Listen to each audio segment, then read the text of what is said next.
Do you have a first name? I do. My wife is about the only one that uses it.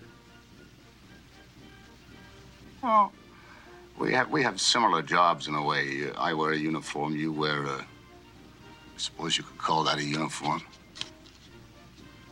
I used to tell my cadets, all the time. Sometimes it's harder to be a slob than to be neat and tidy and clean. It's the wars, you see, the wars. Going nations. When that stops, hang up the uniform. I'll hang up my uniform. I'll go and take care of my backyard. I got some roses. White roses. And I suppose that when people stop abusing each other, you'll hang up your uniform.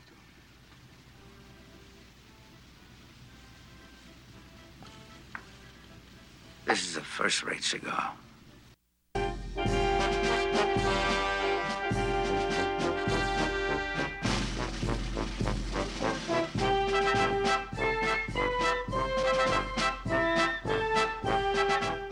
Good evening, Columbo's fans. Welcome to the next episode of the Columbo Confab podcast.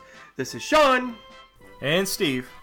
And today, we are going to be looking for socks and talking about By Dawn's Early Light from 1974, starring Patrick McGoohan as a murderous Colonel Rumford. I know, shocker. Yeah, Patrick McGoohan is playing the killer in this episode. Well, okay, so this is... I want to read for the folks what the DVD says that this is about, because this is turning out to be my favorite thing ever doing this. Okay, really? Says, I didn't read the description of it. I'm sure it's great, though. I'm sure it's very accurate and to the point. Columbo must outmaneuver a colonel when he investigates a murder that occurred on the site of a historic military academy. Okay, so far so good. Okay, yeah. Let's say this is a historical military academy. Yeah. Okay. And he quickly go ahead. Hayes's academy is historic. Haynes is yeah. Oh, was it Haynes? I thought it was Hayes's. Sorry. He quickly discovers that the place has a well-earned reputation for secrecy and structure, and that some people would rather use corporal punishment than see the school go co-ed. That's not what this is about at all.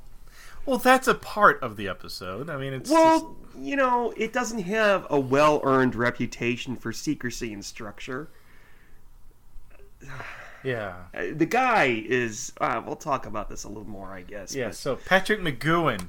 I just want to say, this is, I believe, is our last Patrick McGoohan episode. Yeah, it's sad. Yeah. I really enjoy Patrick McGoohan. And it's funny, I was watching, there's a YouTube channel, we bring it up all the time, I can't think of the name at this point, but we'll do a lot of quick scenes from different episodes of Columbo, and I was watching one that dedicated to McGoohan, and he just really was a great actor. Every character he did was different. Mm-hmm. Absolutely. And that's what I really love about him. Maybe a little less so in the 90s, but I was watching Columbo for a while before I really started learning who these people were, and it never dawned on me that this was the same guy that was in Identity Crisis and those two from the 90s. I thought it was for the long. I could have sworn the first time I saw this, it was on TV. And the guy beforehand, during the credits of whatever show was before this, I could have sworn he said, this is Richard Attenborough plays a colonel who's both. So I thought it was Richard Attenborough the first couple times I saw it. And then I started getting into this and I realized, oh shit, it's Patrick McGoohan. And this is the only episode that he's in that he also does not direct. Which is interesting because this is probably the one that's the best directed out of the four that he's in. Well, and I just want to say this is also, Patrick McGoohan has a certain tone of speech. Mm-hmm. While he still carries this over as Colonel Rumford, it's not as much. No. Too. He has a very good American accent. And He does slip every so often, which I enjoy his speech pattern, quite honestly. But I thought this was the least Patrick McGoohan character out of all of them. Yeah, and he won an Emmy for this, by the way. Did he now? Yeah, there are 2 murderers that have won Emmys, and that's him and Faye Dunaway for It's All in the Game. And, of course, Peter Falk won, 3.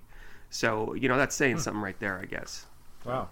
I don't know who it was up against, but, whatever. So, the episode starts with aforementioned Patrick McGoohan as Colonel Rumford.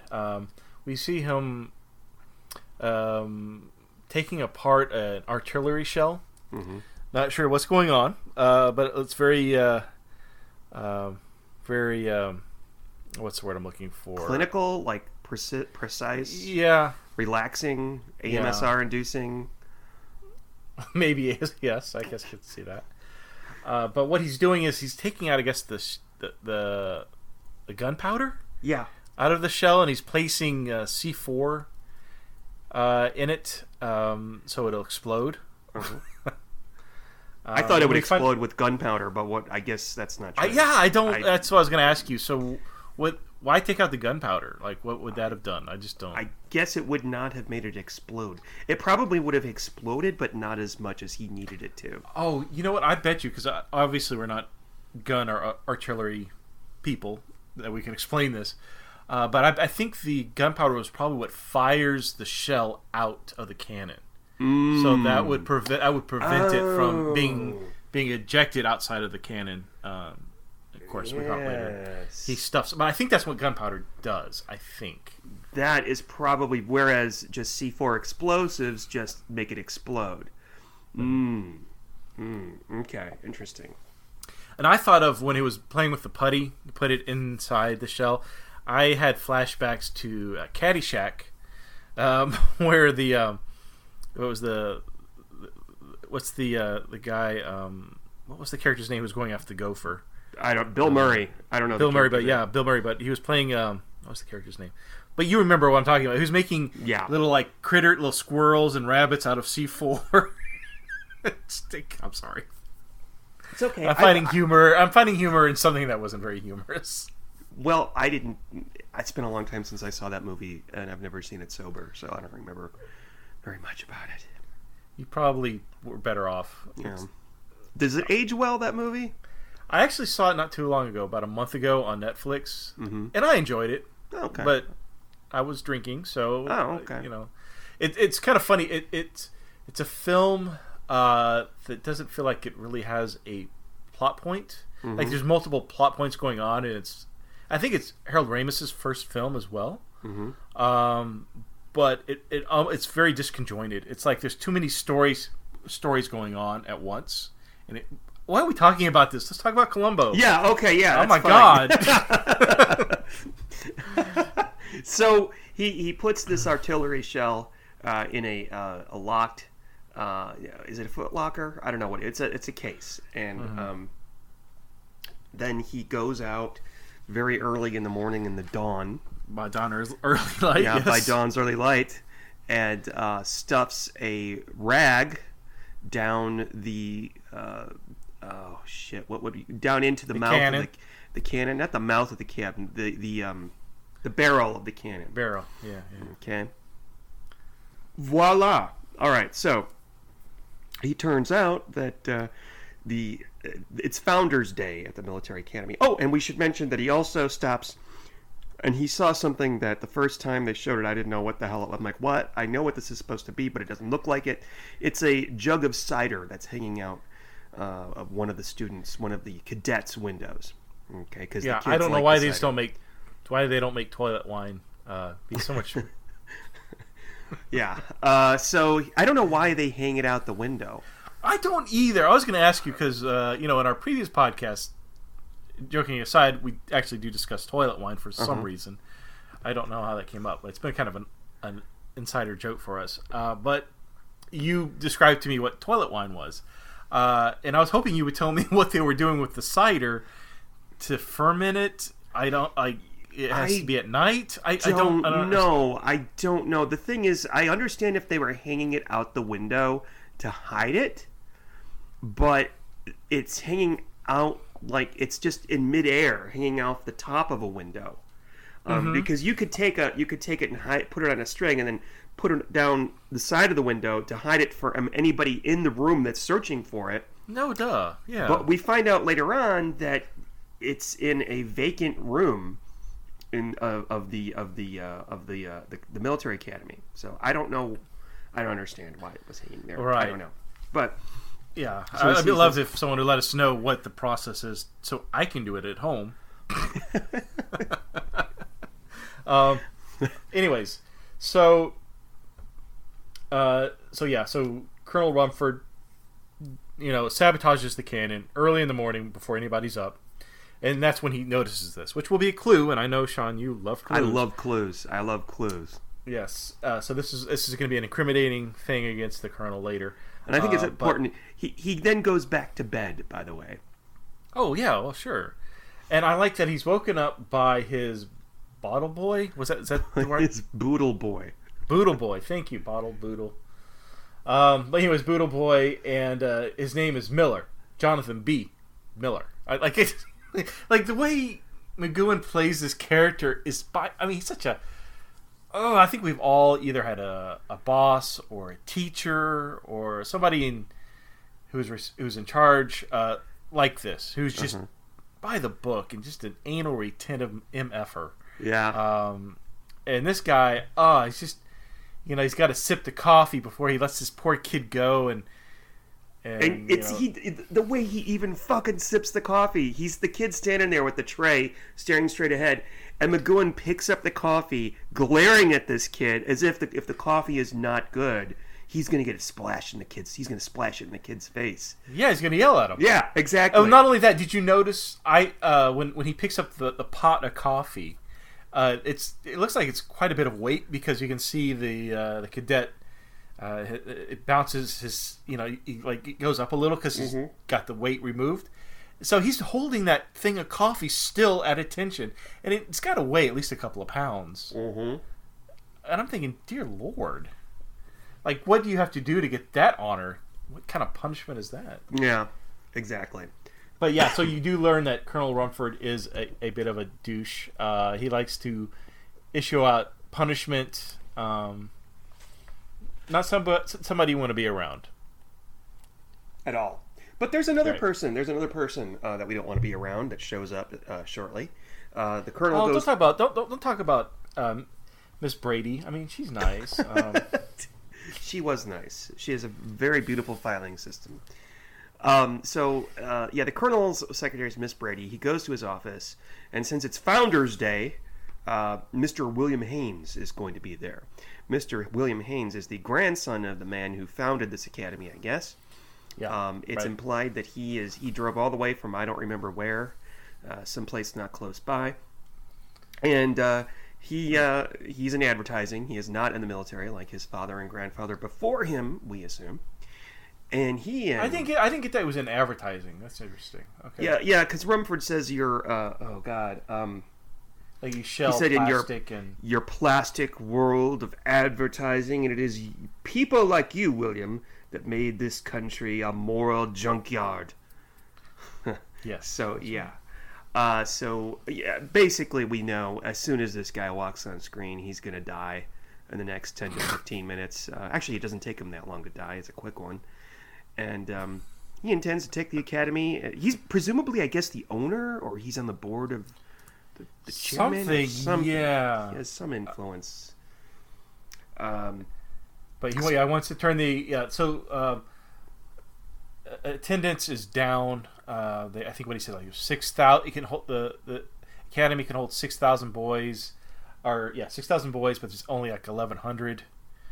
And they've lowered the standards of acceptance, and still there's not enough people coming in. So he wants to change the academy into a co-ed junior college, right?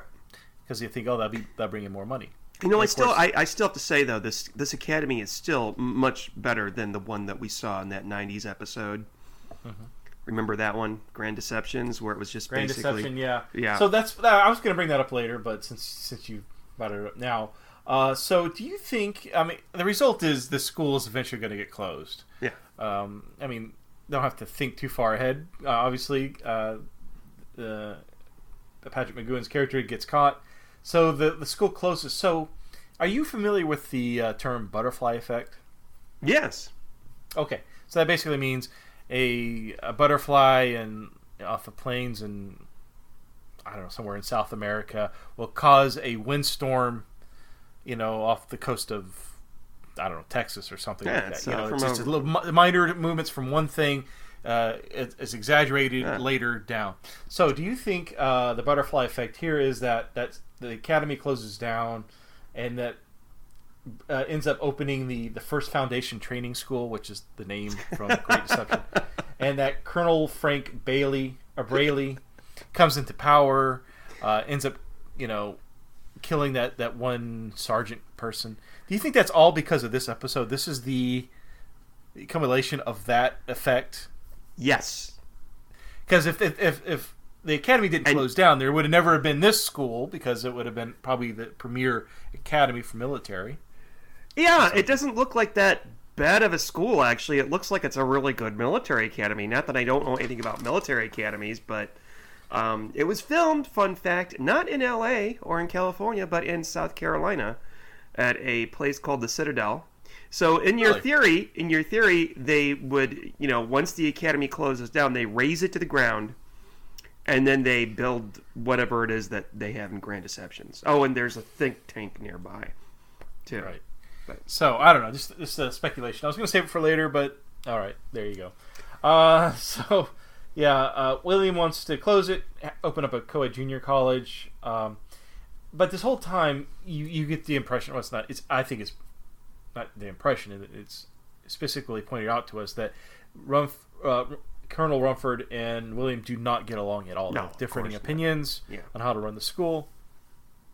One does not like the other for personal reasons. He says to Rumford at one time, nobody wants to play soldier anymore, which is a line that Rumford uses later on with Columbo, which I found interesting. Nice little touch there. And also McGoohan does this thing when he's arguing with Haynes, and he walks out of the room towards the secretary. He turns his back on him, and as he's walking out the room, he goes, he sniffs. Because William says, "What? You don't have an answer to that?" Because he's insulting him. And he just does a little sniff. Yeah, I can't say fuck you, so I'm just gonna sniff like this. Well, and the thing is that Colonel Rumford is a really intelligent person in this. He's actually playing William.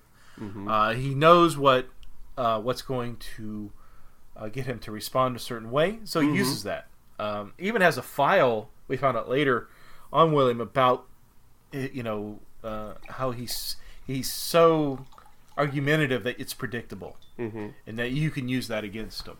And he does this because what he wants William to, in front of the secretary, or within earshot of the secretary, say, "I demand I'm going to fire off the cannon. I want to do it." He's basically, like I said, Rumford is tricking him into saying that out loud, because obviously he's sabotaged the artillery earlier. He stuffed the cannon with a cloth. So he's setting it up, setting the murder up. So it would be at William's own hand. There is something I don't understand, though. He says that I've presided over these for the last 3 years, and I have no intention to change it now. But then later on, it was supposed to be Captain Loomis that was presiding over it. But then later on, Rumford tells Columbo that he's the one that would normally fire the cannon. Oh, huh. I don't understand. So is it? I don't understand. But anyway, so let's say that Haynes did not insist on firing the cannon. Does that mean that Loomis would have done it, or would it have been Rumford? I don't know. Well, no, they play it off that was Rumford because Columbo plays that as saying, "Oh, sir, someone was trying to kill you. Because you only do it 3 times a year, so obviously they, were expecting you to fire the cannon, not William." But and in what is a very well done and kind of creepy murder scene.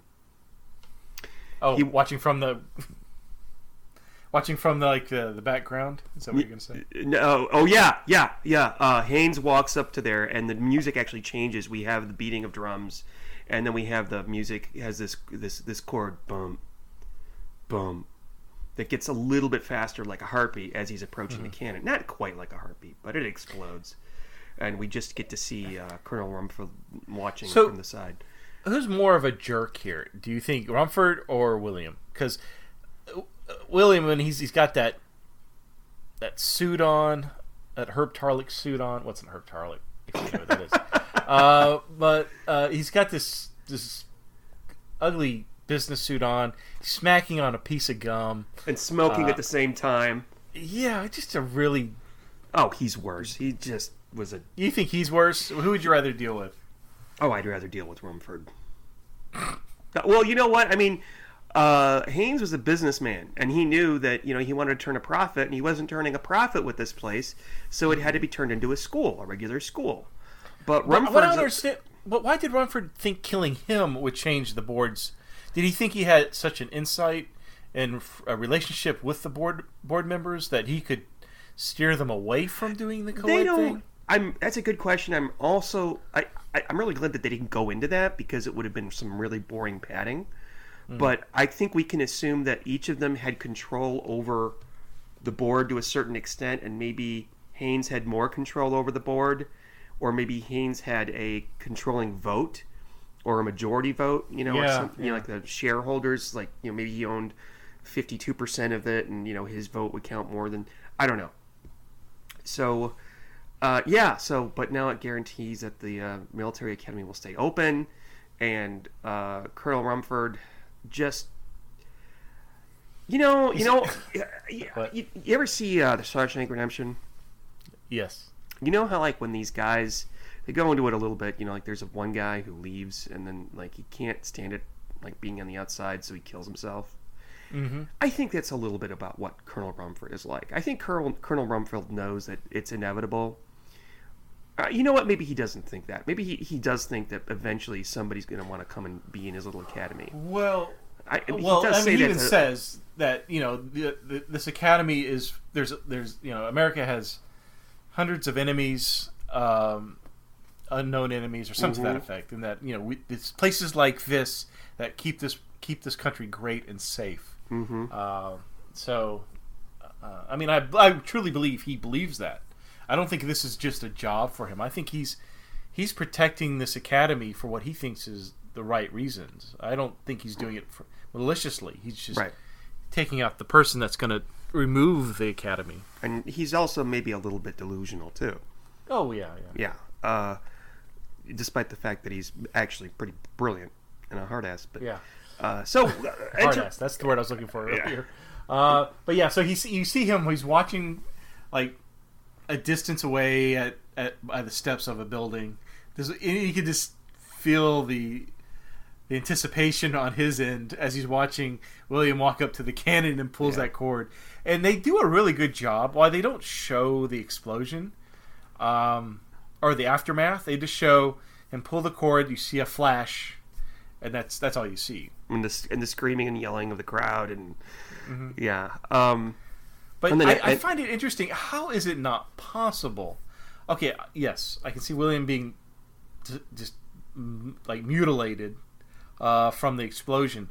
But how is that debris from that cannon did not go out into the crowd, which it does, because we see later Columbo looking through the grounds for pieces. How does that not like hit somebody in the face, the shoulder? Pieces of metal, hot iron, get launched into the environment, into the what's the word I'm looking for? Into the gets crowd. Launched out into the crowd. How does no one else get maimed by this? Or maybe they just don't bring it up.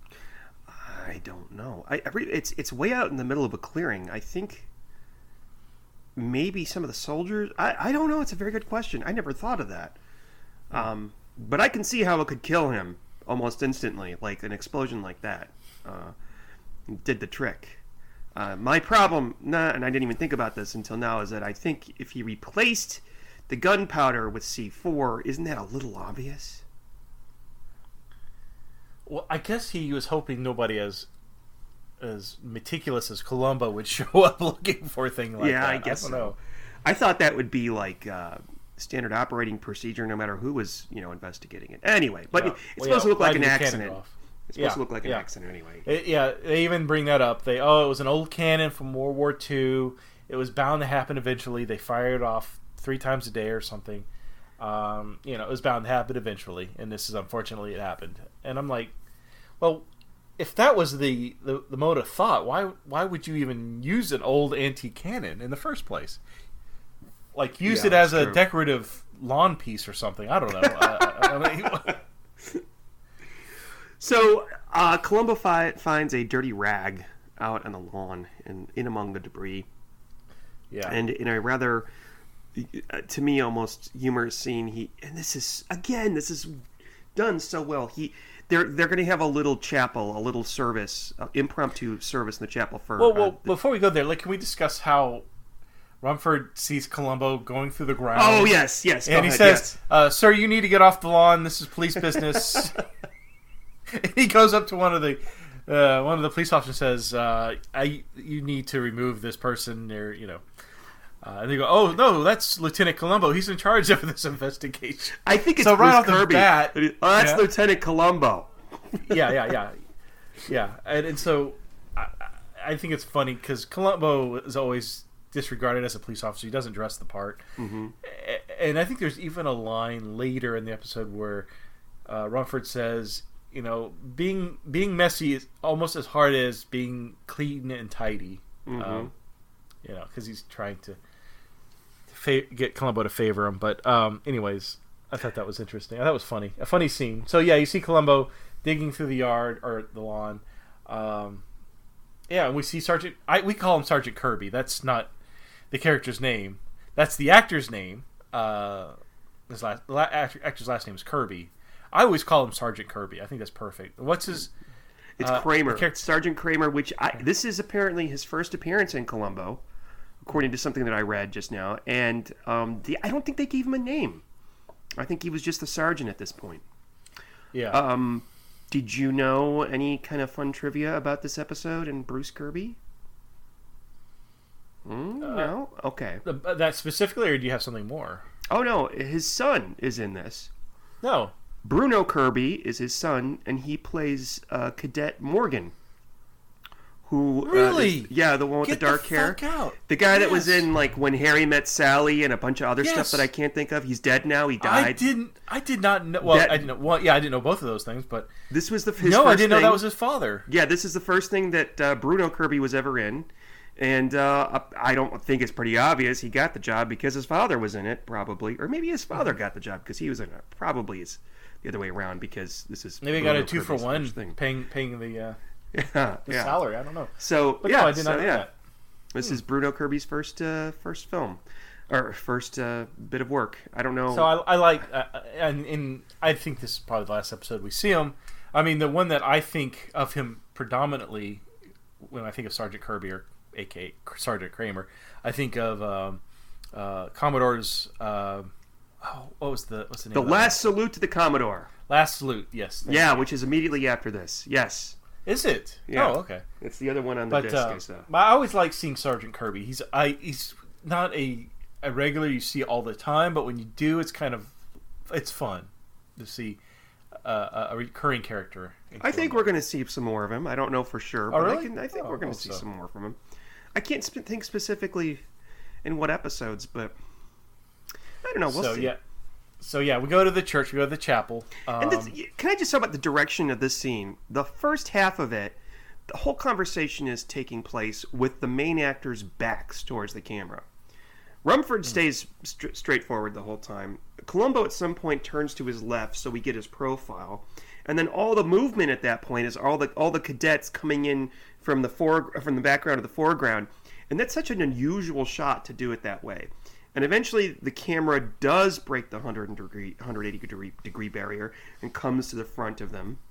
Mm-hmm. And that's when the conversation takes a different tone, when Rumford starts taking Columbo a little bit more seriously as opposed to just being a person irritating him in a church.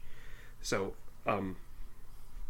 Right, yeah, and Rumford obviously has not much of an opinion of Columbo at this point. I don't think he's considering him a somebody to contend with. Of course, early on, he's kind of dismissing Columbo. But yeah, so they go to Columbo and Rumford go to his office, and that's when Columbo sees Rumford in action. So we have the Buttle Boy, Boodle Boy, Boodle. Thank you. I'm never gonna get that. Boodle, Cadet, like noodle. Yeah. So So he sees that he's getting disciplined, and I get early on that Colonel Rumford enjoys disciplining and embarrassing people in front of others. Oh yeah. And he's taking the opportunity because he does this with Captain Loomis, or I think it was Captain. Yeah, he does. He yells at him in the mess hall. He does this with Springer, Cadet Springer, with the Boodle kid. Sorry. Yeah. So he enjoys embarrassing them, and it's almost like he's dominating. He wants to dominate in front of an audience. That he's in charge. I have control, and he gets pleasure out of that. Yeah. A real absolutely. jerk. Yeah. And after they go into not into Columbo's office, after they go into Rumford's office, Columbo says to him, "Oh, he thought you were gonna hit him." I guess if you go back, I didn't notice it, but maybe the actor flinches a little bit when McGoohan puts his hand on his shoulder. Mm-hmm. So, yeah, interesting. Well, yeah, maybe Rumford has a reputation of hitting. Yeah, that's because he was expecting it. But he wouldn't do it in front of a civilian. But nobody probably talks about it because they'll get in trouble or something. Yeah. #me too. Yeah, sort of the same thing. Kind of, but yeah. But yeah, so what else? So you get the idea that maybe this guy would love to hang out with Jack Nicholson from A Few Good Men and maybe earn a few pointers from him about dominance and How long would he have lasted in Platoon? That's what I want to know. Golly, yeah, no, I don't know. But I don't know. But would he would he be in that situation? I think he would be. Not. He would be a Tom. Is it Tom Berenger who's the mean one? And Willem Dafoe's the nice one. I don't know. Is that Platoon, or you're thinking of? That's not Platoon. You're thinking of with Willem Dafoe. That was the movie with Marlon Brando. You're thinking of Apocalypse Now. Apocalypse Now. Are you thinking of that one? No. Tom Berenger and Willem Dafoe and Charlie Sheen are all in Platoon. Yes. And there's the two commanding officers. I don't know what their ranks are. Oh, you know what I'm getting mixed up in my mind? Full Metal Jacket. Oh, okay, yeah. That's the one I'm thinking of. Yes, yes. I only remember the first act of that movie with R. Lee Ermey and all that. Yeah. You know, that only took, I think I read somewhere that was that took one shot. Like, it didn't take more than one or two takes. And who was the director? That was Stanley Kubrick. Yeah, he's notoriously a stickler. He is the Rumford of film. So he would do take after take after take after take after take until you got it right. I think it even drove who was the lady in Shelley Duvall. Drove her she went insane because of it. Yeah. So yeah, I could. Where the hell are we going with this? Oh my god, I need to put down the hard cider. I'm sorry. Jeez. What are we talking about? The window cider. Window cider. The window cider. Okay, so we find out in this scene that Cadet Springer is the one who's in charge of cleaning the cannon. Because Columbo says, "Well, who's responsible for cleaning that?" And Rumford says, "I don't remember. I have to look it up." And so they go to his office. They sees it in his log that Cadet Springer is the one that cleans the cannon every day. And fortunately, Cadet Springer is his whipping boy. He just loves disciplining this poor kid. Mm-hmm. So he's making it look as if Cadet Springer left the cleaning rag inside the cannon, causing it to explode. Okay. Well, even if it was let's say he left it in there. Just let's say a loose rag falls down the barrel. Mm-hmm. It wouldn't affect the shell going out. It would just push out the rag. But the way that the colonel stuffs it, like he double folds it, triple folds it, and then like has to shove it down with his stick or whatever, his little, I don't know what you call those things. Baton. Okay. Like so, he's sealing it off. He's packing it down. So if a rag were just to fall in, the shell would still go out, right? Because there's nothing. But normally they put blanks in there. So it has like cotton wadding and something else in it, and not gunpowder. So the blank is supposed to just explode. I don't know what the blank doesn't shoot anything out. It shoots blanks. So presumably it would create some sort of pressure in the cannon that would cause the cannon to actually explode.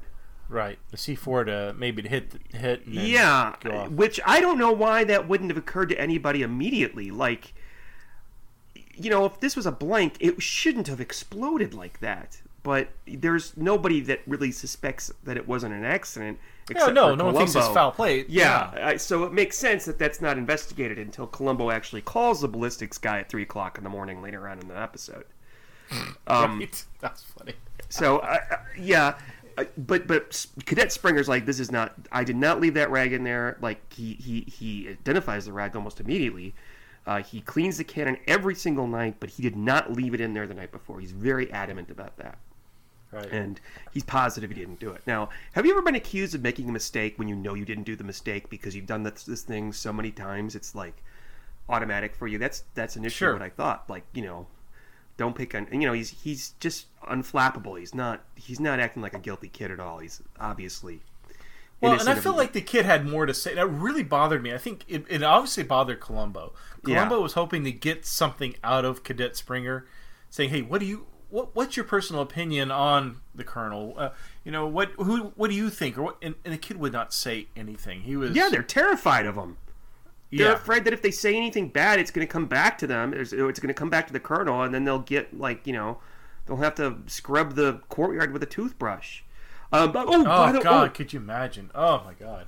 I looked this actor up. The guy who plays Springer, his name is Mark Wheeler, and he has not been in a lot of things that I've seen, but he played Neil Armstrong in Apollo 13. Did he now? Do you ever see Apollo 13?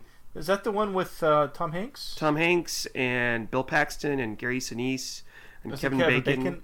Yeah. And Neil Armstrong is in it for like maybe a minute. It's after the disaster occurs and everybody's at I can't remember, Buzz Aldrin. Is that who Tom Hanks plays? Anyway, they were all at his house, and somebody says to his mom, "Oh, she's this little old lady. Oh, this is Neil Armstrong and some other astronaut." And anyway, he did not look anything like him. Interesting. Even though that's 15 years later, it's yeah. Wow. Okay, so Sergeant Kirby does find William's personal effects, and he says, they go through the luggage. They say, your normal overnight stuff, and they find a plan of blueprints, which they don't quite understand what it's for, what it's referencing, and they say something that's interesting, and it didn't occur to me until we started recording tonight, that he says that his wife is coming to claim the body.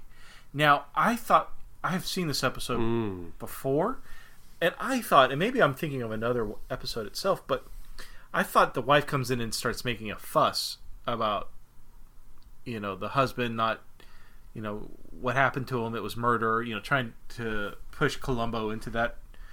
But I guess not. But you never see her. She did get brought up, but that's it. And that surprised me. I thought she would eventually show up and kind of point a finger at the colonel, but that never happened. I feel like there's an episode of Columbo where a wife shows up. There's the most crucial game where he kills Dean Stockwell in the swimming pool and then the wife shows up. Right. There's a Blueprint for Murder where we have Goldie, the ex-wife, who's like, he's dead, I tell you!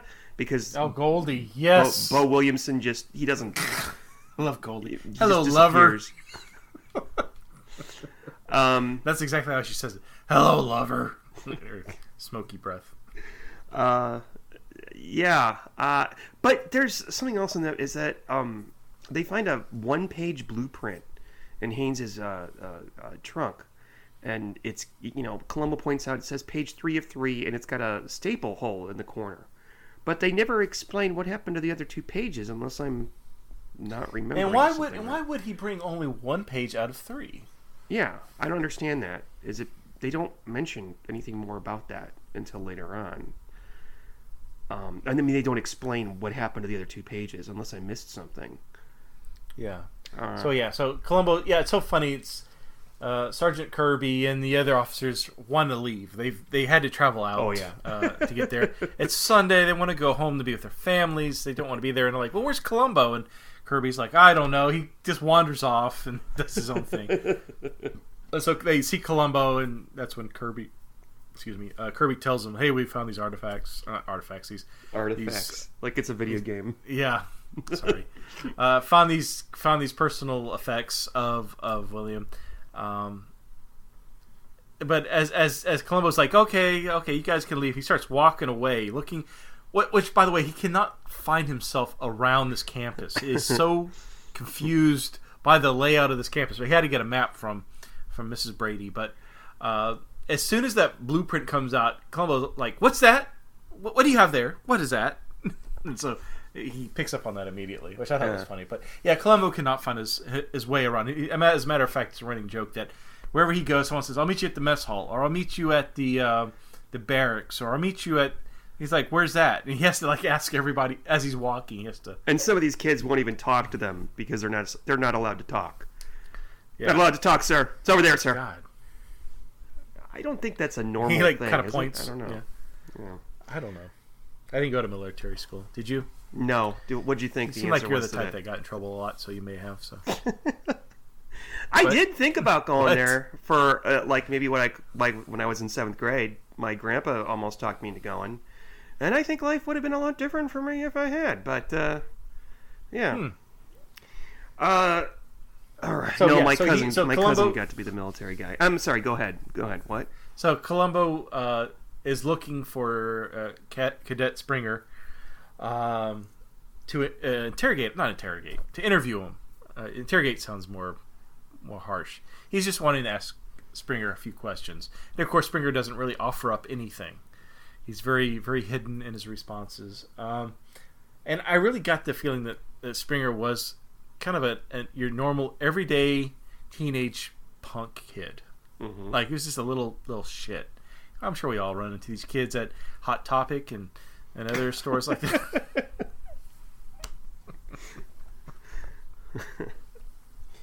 Yeah. You know, they ask you to buy beer at the liquor store for them, and Have you ever had anybody do that? No, actually not. I have not. Okay. Have you? No, I've never had the pleasure. Would you? No. I don't think I'm the type of person that. Yeah. I don't think I'm the type of person that exudes that type of. I don't know what I'm looking for here. Yeah. They usually target homeless people, so. Yeah. You look too well to do. Yeah, that dude's not going to do it. He's too. You know what? Where I live in Lakeway, it's all stuck up white people. You know what? No, I could see kids here in this. No, I don't know. Anyway, let's talk. Yeah, they're just smoking. They're smoking pot and shooting up heroin. Speaking of millennials, I want to share something with y'all shortly. So he joins the colonel at supper. Yes. I love this. Go ahead. In a very nicely crafted bit of conversation, he tells Rumford, the conversation didn't go quite as much as I want. It was unsatisfactory. Yeah, it wasn't satisfactory. Could you pass the butter? And he goes, and Rumford, actually letting himself go for just a second, goes, if I pass the butter, do you promise to tell me why the conversation didn't go satisfactory? And Columbo goes... Well, let's put it like this. Rumford asked Columbo that a few times before that.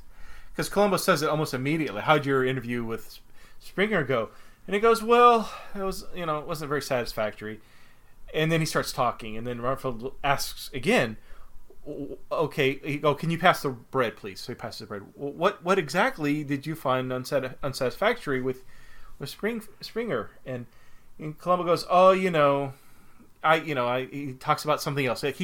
Columbo steers away from conversation, and then he asks for the butter, and that's when I think Rumford is like, will you tell me why for the third time I'm passing you the butter? Will you tell me? And then Columbo says, yeah, I'll tell you. But, it's funny. We don't keep butter in my house. So he starts going off about how Mrs. Columbo doesn't allow butter in the house. Try to lose weight. If you've seen Kate Columbo in the kitchen, in any of these Mrs. Columbo episodes, she cooks with butter. I mean, come on. Yeah. Oh, gosh. Yeah. Oh, yeah. She's got to have butter on hand for those birthday parties for the kids with the creepy clown doll. Oh, yeah. Totally. She fucking bakes a lot. But yeah, Columbo does not. Which is bizarre to me. Columbo purposely brings up, which I think, in my mind, Columbo made the mistake of telling the Colonel that the interview was unsatisfactory. I think that came out. He didn't mean to say that, and then he tried to recoup and redirect. Otherwise, I don't understand why he started playing that game with the Colonel. Yeah. What do you think? Do you think the initial conversation was a mistake? He didn't mean to say that, because I don't know. I also think that the Colonel is now a suspect at this point. I don't think that he thinks the Colonel is the murderer, but the Colonel is acting suspiciously. Okay. Well, and that's the thing. We always say this at the end, but let's say it now. When did Columbo suspect him? I mean, obviously at this point, he's very suspicious of the Colonel. Because the Colonel assigned Springer to clean the cannon, and that's supposed to be like an honor duty, but Springer was like the black sheep on campus. So why would the Colonel do that? But I thought the Colonel's explanation was that certain kind of sometimes punishment works, sometimes giving them a positive responsibility works. Right. I thought his explanation was satisfactory. Yeah. But the way that he was being so evasive with him at the dinner table was very just Columbo murderer 101, So Columbo now thinks this guy knows more than he's telling. There's something going on here. Something's rotten in the state of Denmark. Or did I quote that right? I think so. I don't think that he knows for sure that it is the Colonel until he finds out that there was C4 explosive in the cannon. But I may be wrong. Who would have had access to that? I know the moment when he knows, and the Colonel knows that he knows. And we're going to talk about that shortly. But go ahead. I'm sorry. Well, no, and so I don't. Yeah, I was trying to figure out when does Columbo suspect, and I couldn't pinpoint it in this episode.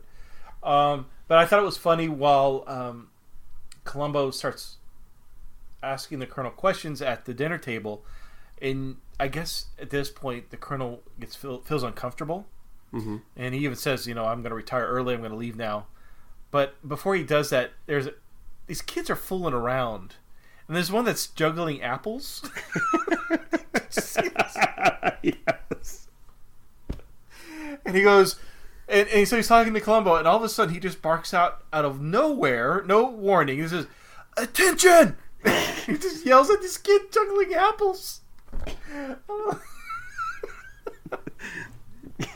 Yeah, that was a nice touch. After this, they have a conversation where they leave the mess hall and they're walking down a sidewalk. And if you watch closely, you'll see that Columbo... They're obviously walking side by side, and Rumford is about to walk into a puddle. So rather than walk across the puddle or move around the puddle or step across the puddle, he tells Columbo to move over by just pointing in front of him, really strictly. And Columbo moves over, and then Rumford's able to go, sidestep past the puddle. I never noticed that before. I did notice that tonight. Yeah, and Columbo is trying at the same time to somehow get permission from Rumford. Rumford. It's not Rumsfeld. He's trying to get permission from him so that he can stay that was overnight. the VP who shot people in the face. No, that's Dick Cheney. Rumsfeld was the Secretary of Defense. Oh, right. Okay, Dick Cheney was the one. Okay, Okay, so Well, you never know. so I have evidence in this conversation that Mrs. Columbo exists.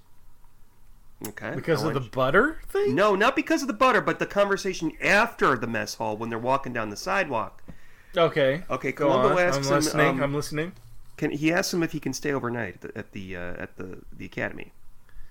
Oh, first, out of nowhere he says, "Have you got a barrack?" And then he stops that and he talks about something else. And then he comes down to it and he says, "My wife went to Fresno to visit her mother. I'm home alone. I was wondering maybe if I could spend the night here." And Rumford says, "Yeah, no problem. We can put you in one of the cabins." He goes, "No.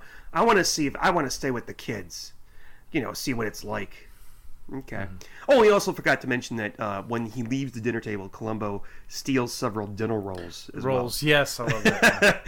And so here's my thing. If Columbo did not plan to go back home, who's taking care of Dog? Right. So obviously his wife took the dog with her to Fresno. Otherwise, Columbo would just be leaving poor Dog alone at home overnight, hungry and alone, and like Verity Chandler's dog, it would end up like that. So I'm just saying, where's his dog? Why is he staying overnight? He couldn't have, That's a very good point. I also thought of who's taking care of Dog if no one's there. Okay. Because my initial opinion was, okay, that if the wife does exist, I kind of play that duality. If she exists, she doesn't.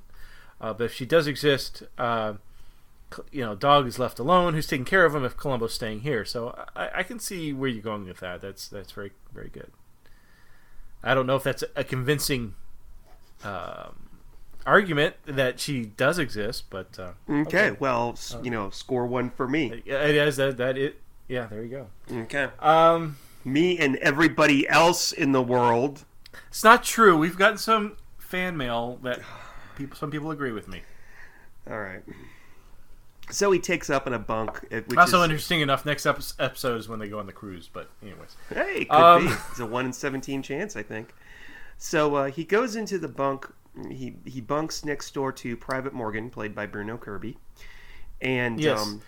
Well, I also think so. When I saw him, I had to watch the scene a few times because I'm like, I recognize this guy. I mean, obviously much younger than what I'm remembering, and it occurred to me he was in Good Morning Vietnam with Robin Williams. Yes, that's correct. Yes, he's been in a lot of stuff. I just don't remember what. So after this, I mean, Vietnam didn't end until 75. This episode was, 73, 74? 74.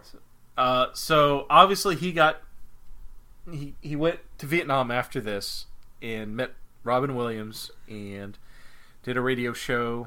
Hey, Steve. Yes. Good Morning Vietnam came out in 1987. Well, the Vietnam War ended in 75. So you could technically say the character from this movie was the same character in Good Morning Vietnam, except maybe a little bit older in a year. They say war ages you, so. Okay, so he aged 14 years in 1 year, and okay, all right, That's and then he dated Carrie Fisher, who introduced him to cocaine, causing him to die early, and then she, of course. What's the Carrie Fisher thing? Have you ever seen When Harry Met Sally? Yes. There's long time ago. Meg Ryan and Billy Crystal. Right. And then there's the beta couple, and that's the couple that is like trying to get them together, and that's this guy, Bruno Kirby and Carrie Fisher. Yeah. Huh. I don't think that Bruno Kirby died of cocaine. I think he just died of a heart attack at a young age. Yeah, I don't know. I liked him I was actually quite pleasantly surprised to see him in tonight's episode. I can't remember what the hell else he was in. I know he's been in a lot of stuff, and he's been in a lot of stuff. Yeah. So they're awakened in the middle of the night because Colonel Rumford has told Captain Loomis about the elusive cider in the window, and they're going to be doing a search of all. Well, no, that's actually later. In the episode. So yes, so Columbo wakes up at 3 a.m. though, and he starts thinking of questions like, "Oh, you're absolutely right." Yes, he gets up at 3 a.m. and he eats some rolls. He pulls some rolls out of his jacket, his dirty, nasty pocket. And he calls the ballistics guy, I guess, and he calls the officer that was on the scene. And for the life of me, every time I watch this, I assumed that he was calling somebody that worked at the academy, but no, he's calling the policeman who was there on the scene of the crime. And he's like, why is it that people over in Westlake heard it? Why did people heard it all the way? And it's the first time. Yeah, they fire this thing off every day. Why is this the first time that people reported it? So. And he's like, well, Columbo had never exploded before. And then he hangs up with him. And then you see Columbo look at his notes, and it says Kennedy, I don't know, somebody Kennedy, ballistics. And then he starts dialing the phone, and then it cuts. We don't actually see his conversation with Kennedy, the ballistics guy. But that is presumably what we find later on, is that Kennedy looked at the material and deduced that there was C4 explosive in it and not a blank or a regular artillery shell. I think it's funny. The next couple of scenes, we see Columbo kind of stumbling around procedure, terminology, things that's at this academy. But Columbo admits that he was actually in the Army. When he sees his where he's going to be sleeping, he's talking about, oh, when I was in the Army, we were all in this big room together. This would have been a dream if I had more privacy. You know, this room that you're putting me in is only 2 beds in a small room. So Columbo has experience in the military. He served in the Army. I don't know if it gets brought up again in any particular episode, I think it does. But don't. I was thinking that too, but Columbo plays. I don't know if he's playing stupid or what about procedure. So like when the colonel talks about at 2,200 hours, and Columbo's like, he's writing in his notes 2,200 hours. What's that in real time? Like, well, wait. But when he said 2,200 hours, didn't you have to do the math in your head to figure out what it was? Yes, every time. Yeah, I have to. Yeah. But and then what was another thing he had to ask about, like procedure wise? That should be pretty common. I think one of the things was talking about the C4, the ballistics. Like Columbo had no idea what he was talking about, and I don't know if he was using that as a technique to get Rumford to underestimate him and to pull information out of Rumford, or if he legitimately just didn't know. Do you think Columbo was kind of playing a fool? I think he was playing the fool. Okay. I think he was playing the fool. And I know the scene that you're talking about because it's a very cool scene. It's a very important scene. But there's a couple other things that happen before that, though. If I can, as you would say, rewind a little bit. When he wakes up in the morning, he's getting ready I went to ask you. When he mentions that when he was in the Army, they lived in barracks that were, 50 men to a room or whatever, like we normally see in Army movies. Like Biloxi Blues, yeah. And I swear to God, I was thinking that too. But I assumed you would know what it was. Okay. But okay, very good. But there's a lot of other movies. I think Full Metal Jacket too. Full Metal Jacket, yes. You know, now that I'm like, was Columbo the one getting pelted with bars of soap and pillowcases? No, that's A Few Good Men. That's a Code Red. That's they don't show. Yeah. Anyway, was that who's in A Few Good Men? Who's that? Jack Nicholson, Tom Cruise, Demi Moore, Kevin Bacon. The guy that what does was the really one good... about what was it, with the Navy? He had the tattoos on his arm. That didn't really narrow it down for me. There, you gotta. Yeah. Who's that actor? I'm horrible with actor names. Under Siege. The guy who was under Pretty in Pink. Who was the actor? Who's that actor? I don't know. Pretty in Pink. Come on, everybody know. Oh God damn it! I don't remember that movie very well. I don't know that. Pretty in Andrew Pink? McCarthy. Andrew McCarthy. Maybe. No. Molly Ringwald. Oh, screw it. Let's keep moving. The people are gonna. No, we have to look it up because people. If I don't look it up Not right Pretty now. in Pink. It was the one with the prostitute and the rich guy. It was a Disney film. Oh my good God! Not Pretty in Pink. That's Pretty Woman. Pretty Woman. Jesus Christ. Who was that? Who was in Pretty Woman? That's Richard Gere. Who's the actor? Richard Gere. Richard Gere. There's a movie with Richard Gere. An officer and a gentleman. Yes, that's it. Officer and gentleman. Jesus Christ. We're going to get there eventually, ladies and gentlemen. It's like interpreting for like... Oh, shush. Yeah, see, I'm telling you, it's a cider. I'm telling you. When you say these things and like we don't come up with an answer, what will happen then is... Well, as if it's not my notes and I'm free... I'm freestyling here. I'm getting lost. But if we don't come up with the answer while we're here recording, 3 months from now when this episode is actually released, someone's going to tweet me and say, "Oh, that was Richard Gere." And I'm going to be like, "What the fuck? What? What was Richard Gere?" And I've got to tell I have to apologize to folks. You got something from you got some feedback and you shared it with me about a week ago, and we have no idea what they're referencing. Yeah, okay, I'll read it now. Since this is this is not what we would usually do. Okay, yes, Ramona White. Please let us know what you're talking about because we have no idea. Okay, this is Ramona White on Twitter. She sent me a tweet and she asked me, let's see, Richard Gere, Pretty in Pink. No, she said, excuse me. Why don't I just look at the text that I sent you instead of... okay. So Ramona White, she sent me a tweet. She said, and this was March 27th, and it's currently April 7th. So this is, about a week and a half ago. She said, "You could take lots of Tylenol and go to Tom Baker's house, but what would the long-term results be? Have you ever read or heard Agatha Christie's The Mirror Cracked? That might cause you to rethink this course of action." I'm so sorry, Ramona. I have no idea what you're talking about. I know that we talked about in Forgotten Lady, like going to Tom Baker's house to watch an episode of Doctor Who and then getting there, and he would say, "Well, which episode would you like to watch?" And we'd be like, "Let's watch Castrovalva." I do remember that. But, folks, and this is not just her. Wait, this is not on the other podcast. This is on the Columbo one.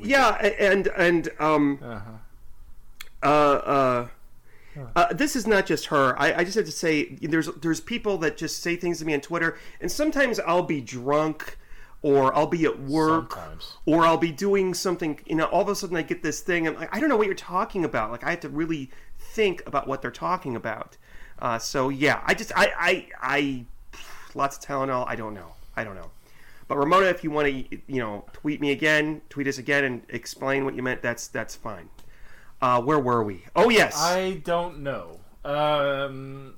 Okay, yeah. So Columbo wakes up early in the morning. Someone slaps him on the ass. "Get up, cadet. Get with the program." Yeah. And so. I know what I was gonna ask you, Steve. Steve. What? I really, going to the military. I know I'm older now. I couldn't do it because of things. I'm not really in shape. Actually, it might be a good way to get in shape. But I have asthma.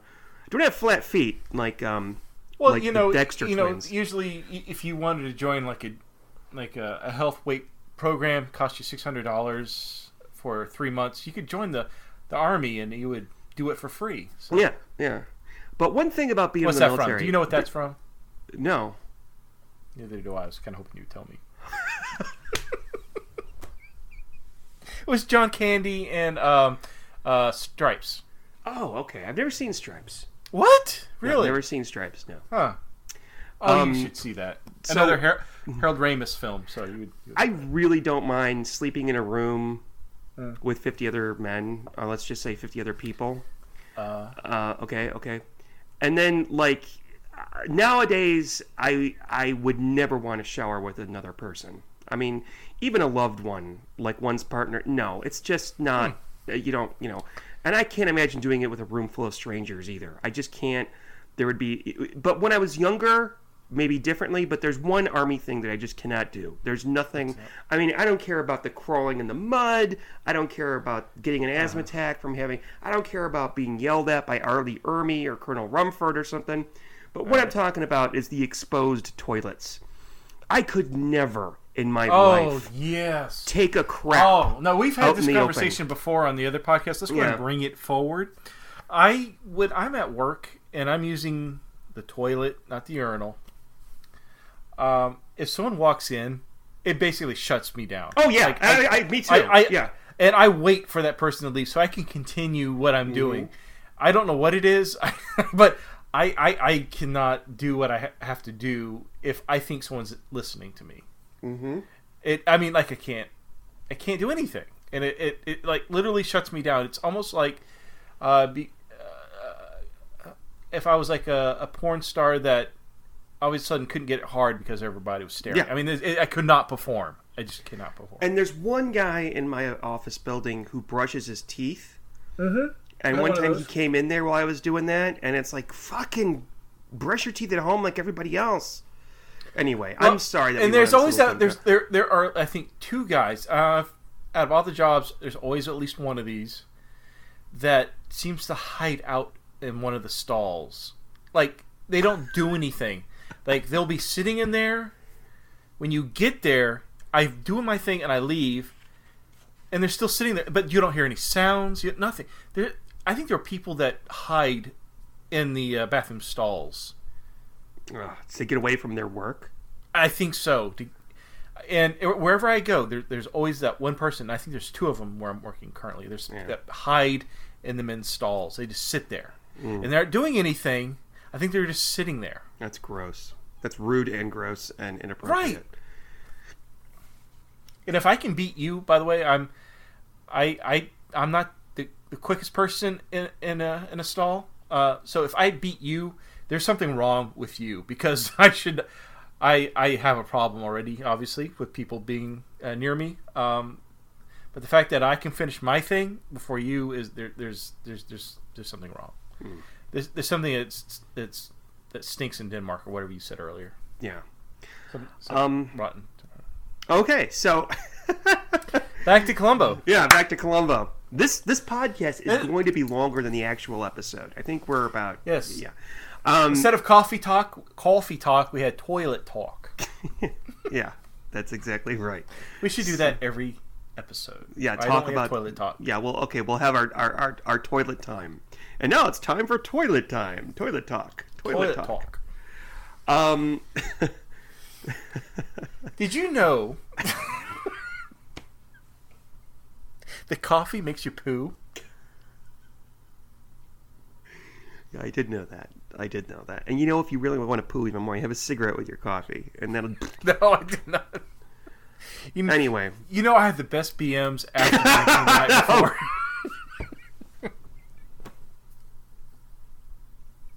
Okay, we're going to get called out in iTunes about this. We better keep talking about Columbo and Colonel Well, you Rumford. could edit it out. I mean, or I could just you're leaving it in. If they're listening to this right now, there's something wrong with you. Okay, so... For the sake of the people who want to no longer listen to us talk about our toilet activities, Columbo discovers through the help of a ballistics expert that there was indeed C4 explosive inside the cannon. He shows this to Colonel Whoa. You're jumping ahead. We're missing key elements here. No. Okay. All right. So, yeah, Columbo gets up early after phone calling everybody at 3 a.m. the night before, or the morning before. He runs into Cadet Morgan, who's brushing his teeth. He's getting ready. No, this is later. Oh, no, you're right. You're absolutely right. Keep on. Of course, I'm right. Sorry. Yes. And he says, "Oh, I noticed that you have a ring around your chain, and Cadet Springer has that as well. What is that? Does that mean something?" He goes, "Oh, we have girls in the there's in the next town over. There's a girls' college, and that's where our girls go, and they give us the rings, and we wear them." And then Columbo goes into his story about Teresa. And he goes, "Oh yeah, and I just remembered in high school we had something similar. I had this ID bracelet, and I gave it to Teresa, the girl I had, was fond of. And I met her 8 years later, and she, you know what? She still has the bracelet." And then there's this beat. There's this pause. Yeah, well, and Cadet Morgan's just staring at him like he's got lobsters growing out of his ears, and he says. And Columbo says, "Well, it made me happy." Or what he said, "I was pleased." something like that. I was pleased. Like, that was it. And just, like, then it didn't go anywhere. Morgan says, "Oh, you know what? I gotta go. I'll see you about those socks, Lieutenant. See you later. Bye-bye." And then that's all right, when Columbo's looking for socks, right? And that's when Columbo can wear the same underwear and the same suit and all that from the day before, but he's got to have clean socks. Did you notice in that scene in the bathroom he wore his raincoat into the bathroom? Like a bathrobe? Like Did he? Had his shirt. No, I don't remember. His shirt I and believe his it. boxer briefs, not boxer briefs, but his boxers on, and then he had the raincoat over it like it was a bathrobe. Anyway, so he notices that there's this dark dust on the rim of one of the sinks. Yeah, I couldn't figure out what that was going to lead to. I couldn't remember. But yeah, that does come up later. I thought that may have been the gunpowder from the at the very beginning of the episode. But so it seems that there's some... Yeah, normally a very clean environment. I mean, Rumford has kids cleaning with their toothbrushes on the floor outside. That was unusual. Sorry. So, no, it's fine. That's when he tells Rumford about the C4 explosive. And Rumford, has a very strange reaction, takes the note from Columbo, turns around, walks away, and just... he doesn't really have much of a reaction at all. And then that's when Columbo says, "Well, sir, if you're the one that normally would detonate or would shoot the gun, perhaps somebody was trying to kill you." And Rumford's kind of like, "Oh, no, that's whatever." I think that's when Columbo posits that opinion. But I think this all comes down to a scene in Rumford's office. Oh, I'm sorry. There's one horrible thing that Rumford does that's just so fucking sadistic. He's got Springer cleaning the courtyard with his toothbrush. Hopefully not with his toothbrush, but with a toothbrush. Right. And Rumford goes up to him and he says, "By the way, it turns out that Haynes was murdered, so you may be up for a murder charge." And then walks away. And then we see Springer run off. And that's because Springer ran off to see his... we'll talk about where he went in a moment. But right. Columbo learns about this because obviously Rumford is, setting Springer up as his possible suspect for a murder. Right. And you definitely learn that Rumford plays people to their weaknesses. He's such a fucking asshole. He's highly intelligent. He realizes what your weaknesses are, and I think he even tries to do that on Columbo. But yeah, he figures what will work on Springer will make him run away, and basically make him seem guilty to the charge of murder. So Columbo knows where Springer went because he knows that Springer was wearing one of those rings from the Valley Stream Girls' School down the road. So what he does very smartly is he pulls his car up in front of the school, runs out of his car, and goes up to some girl. "I'm looking for this girl. Do you know her?" I love this scene because there's no way if they were to remake this series, they could not do this scene today. Yeah, this is before Ted Bundy and all those other guys, got away with doing this kind of shit. But it's so bad that even this girl's kind of suspicious. "Are you sure you're from the police?" "Yeah, sure. Here's my badge." "Are you sure that's a real badge?" That doesn't look like a police car. Yeah. Very, very wise girl. Very wise girl. But, well, no, she's not because she still gives out all the information. Yeah.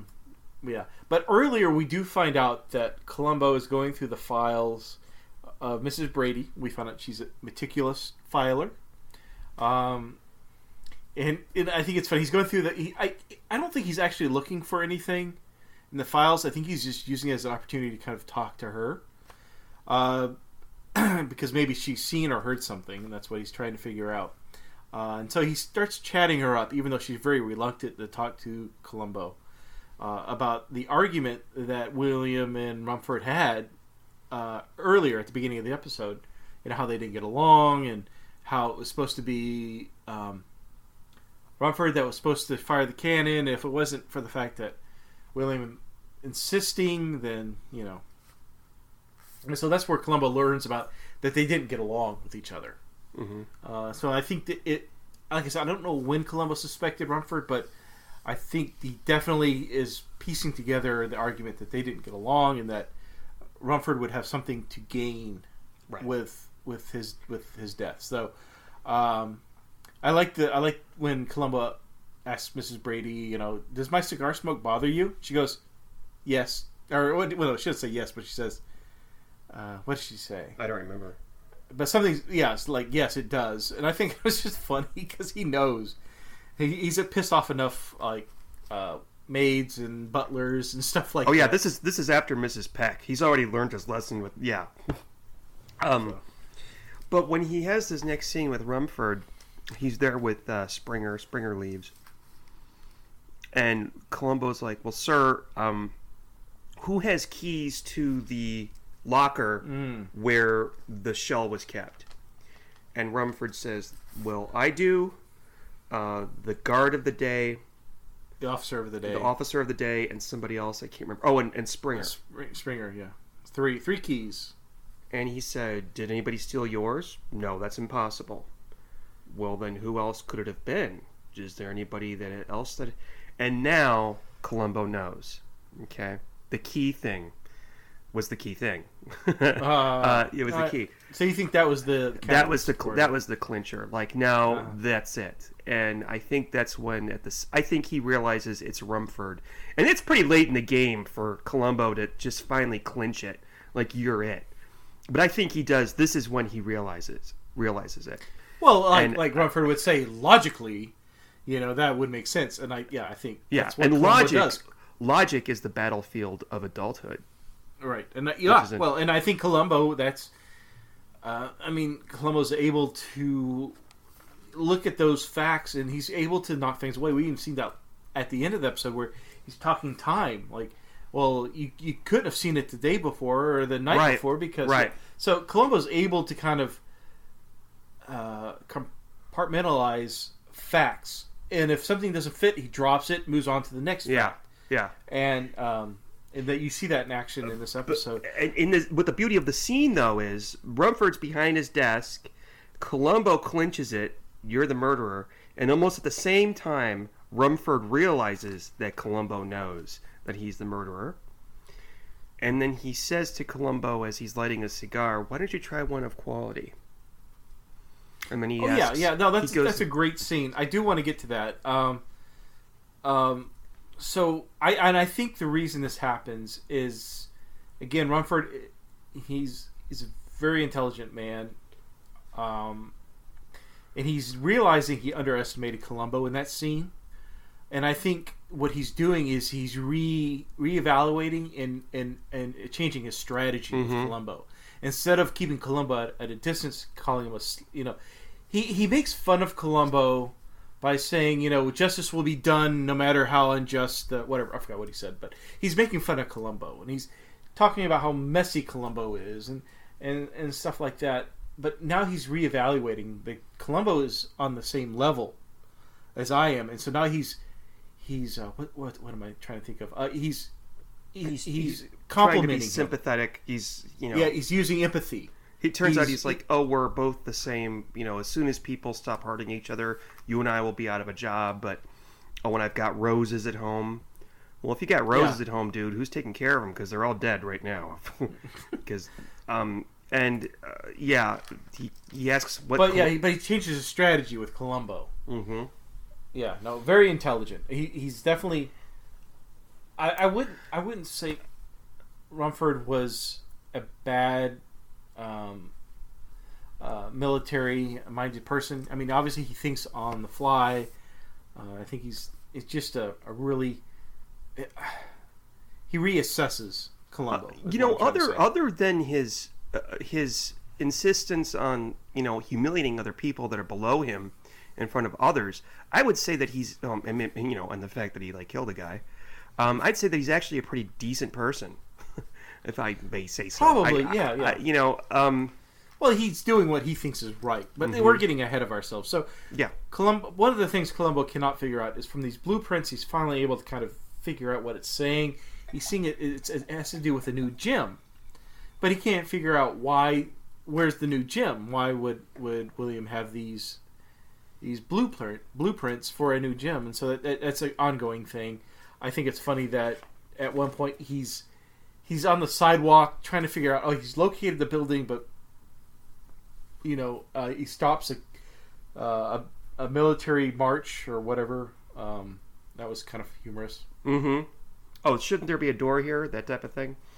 Yeah, and then something he also notices is that there's no urinals in this blueprint, and so that's a key that there's something quite not matching up. That this academy is probably not going to be around much longer, which might also be the reason for making Rumford the killer.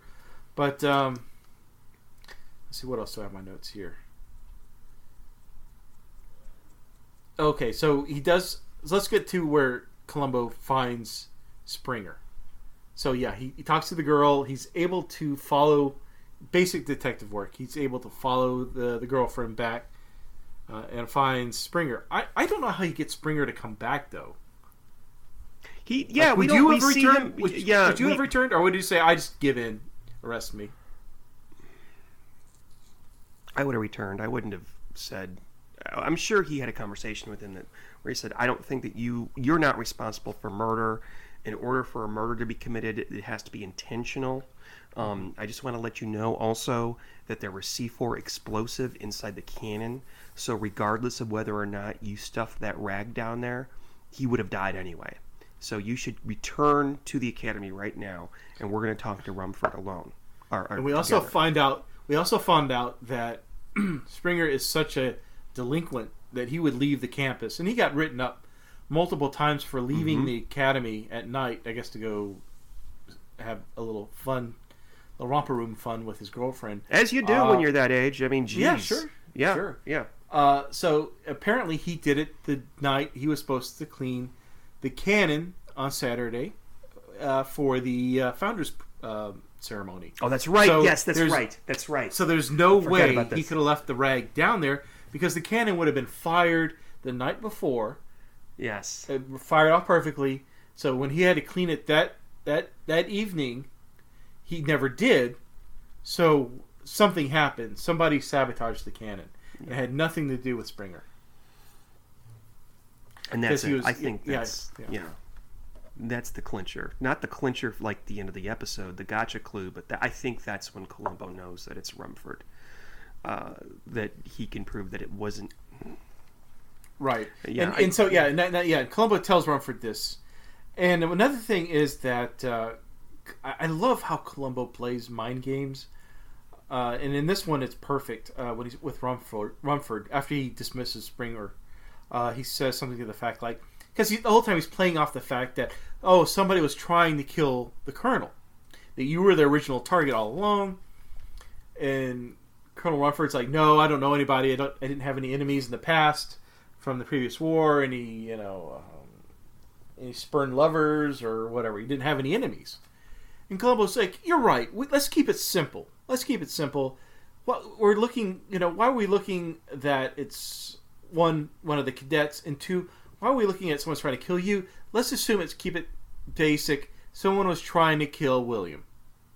And that's when Rumford changes his strategy with Columbo, because now it's turning like who else would want to kill? Who would want to kill William? And well, Rumford would be the number one suspect in that situation. Yeah. And then we get to hear about uniforms and white roses and the rose garden. And we also find out that Columbo doesn't use a cigar cutter. I never knew about cigar cutters until I watched Columbo. This is the second one we watched. What's the one with Sheriff Denise? With Barry Corbin. Yeah. You use a cigar cutter, right? Only a civilized person will. Yeah. So, but yeah, so we also find this whole conversation. Rumford tries to relate to Columbo to get him on his side, and he says, "What's your first name?" Columbo, he is the expert at avoiding questions. He says, "Oh well, my wife only uses it. That it's not important. Just keeps talking. He never acknowledges his first name. Did you notice that? Yeah, it's like... But funny enough, if you go on IMDb, Peter Falk as Frank Columbo. Well, I think it's been proven now that his badge said Frank, and I don't remember what episode it was. I think it's I don't 18 either. Black. Yeah. But or is it Philip? I don't remember. I don't even like to think of him having a name, having a first name. But it's like he doesn't want to. I'm going to say something really weird. It's like a sex worker who doesn't let you kiss him. What?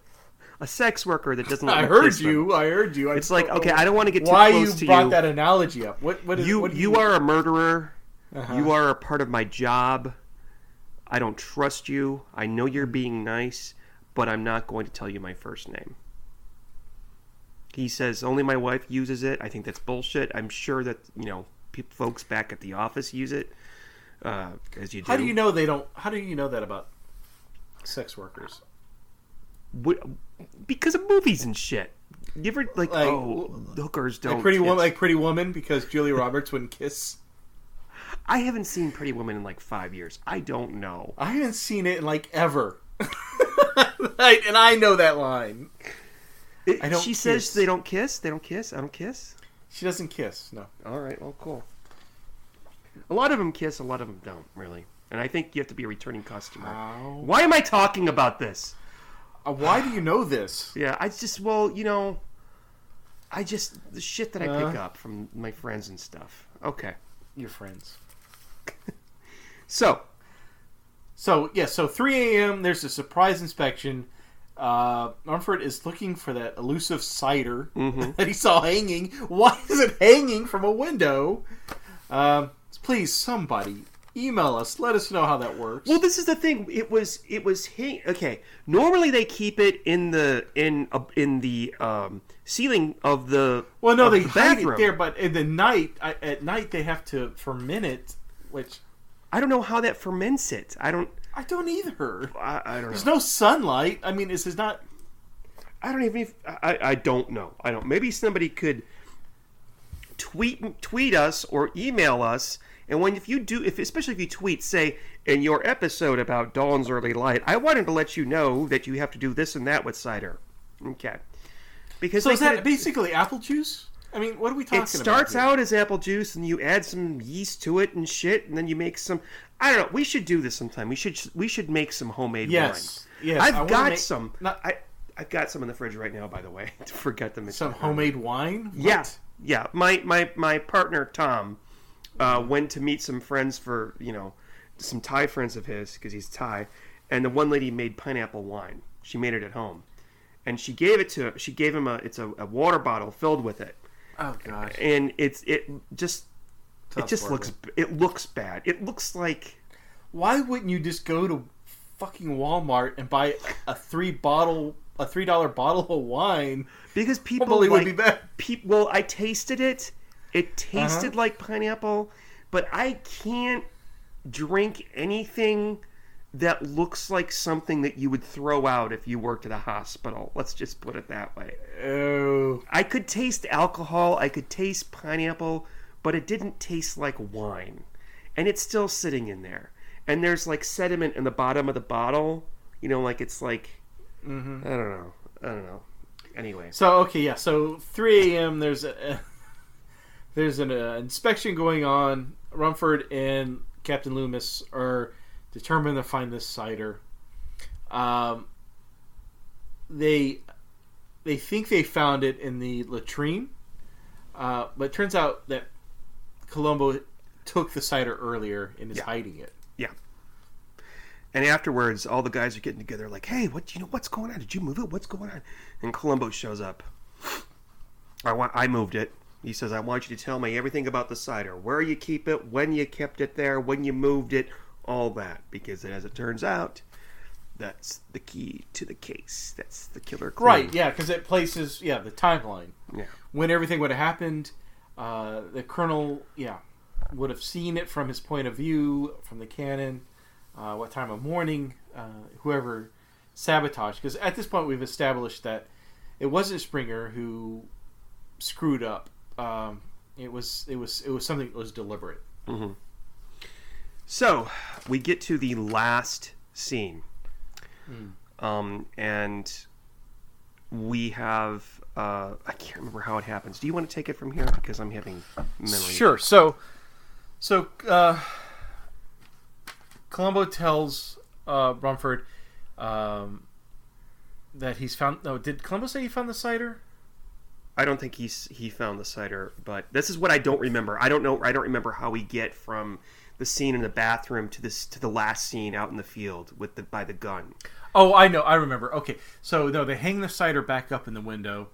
Captain Loomis sees it, reports it to Rumford. That's right. Okay, yeah. And so they're all outside, and Rumford is yelling at Loomis, like, get everybody out on that floor, get them down here. And Columbo comes out and says, what's going on? And you find out later that Rumford had seen the cider before. But for him to have seen it, had to be between like 6:15 and 6:25 or something like that. And he wouldn't be able to see it only at a particular location behind the cannon. Right, standing right at the cannon, yeah. Right, because otherwise the trees would have covered it.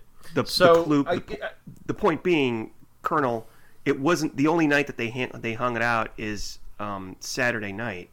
So what were you doing standing out there between 6:15 and 6:20 on Sunday morning? It's interesting because all the cadets all respond at the same time. So it's not just one or two. It's all, 10 or 15 of them saying, "Yes, sir, would you," Columbo asks them as a group, would you have hung it out on Monday, Wednesday, or Friday, during the weekday? And no, they all say together. And then, so I think it's damning evidence that you have all these cadets saying the same thing in unison about when it would have been hung, when it was out, not knowing, what the repercussions were. So he's able to pin it down to Rumford that he was there at the cannon, doing something with the cannon. But yeah, so that's how he's able to pin it on Rumford. And I think it's interesting when Columbo's telling him this, like, only you could have done this.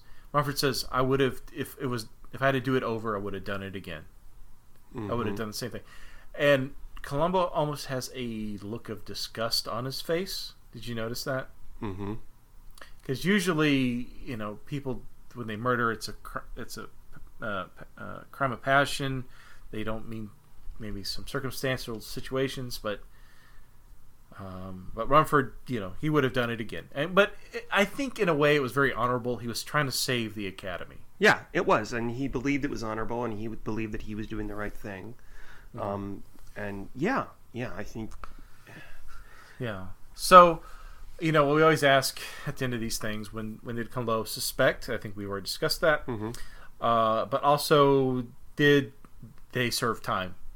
So, do you think Rumford would have served time for this crime? Yes. I don't think he did. Really? Why not?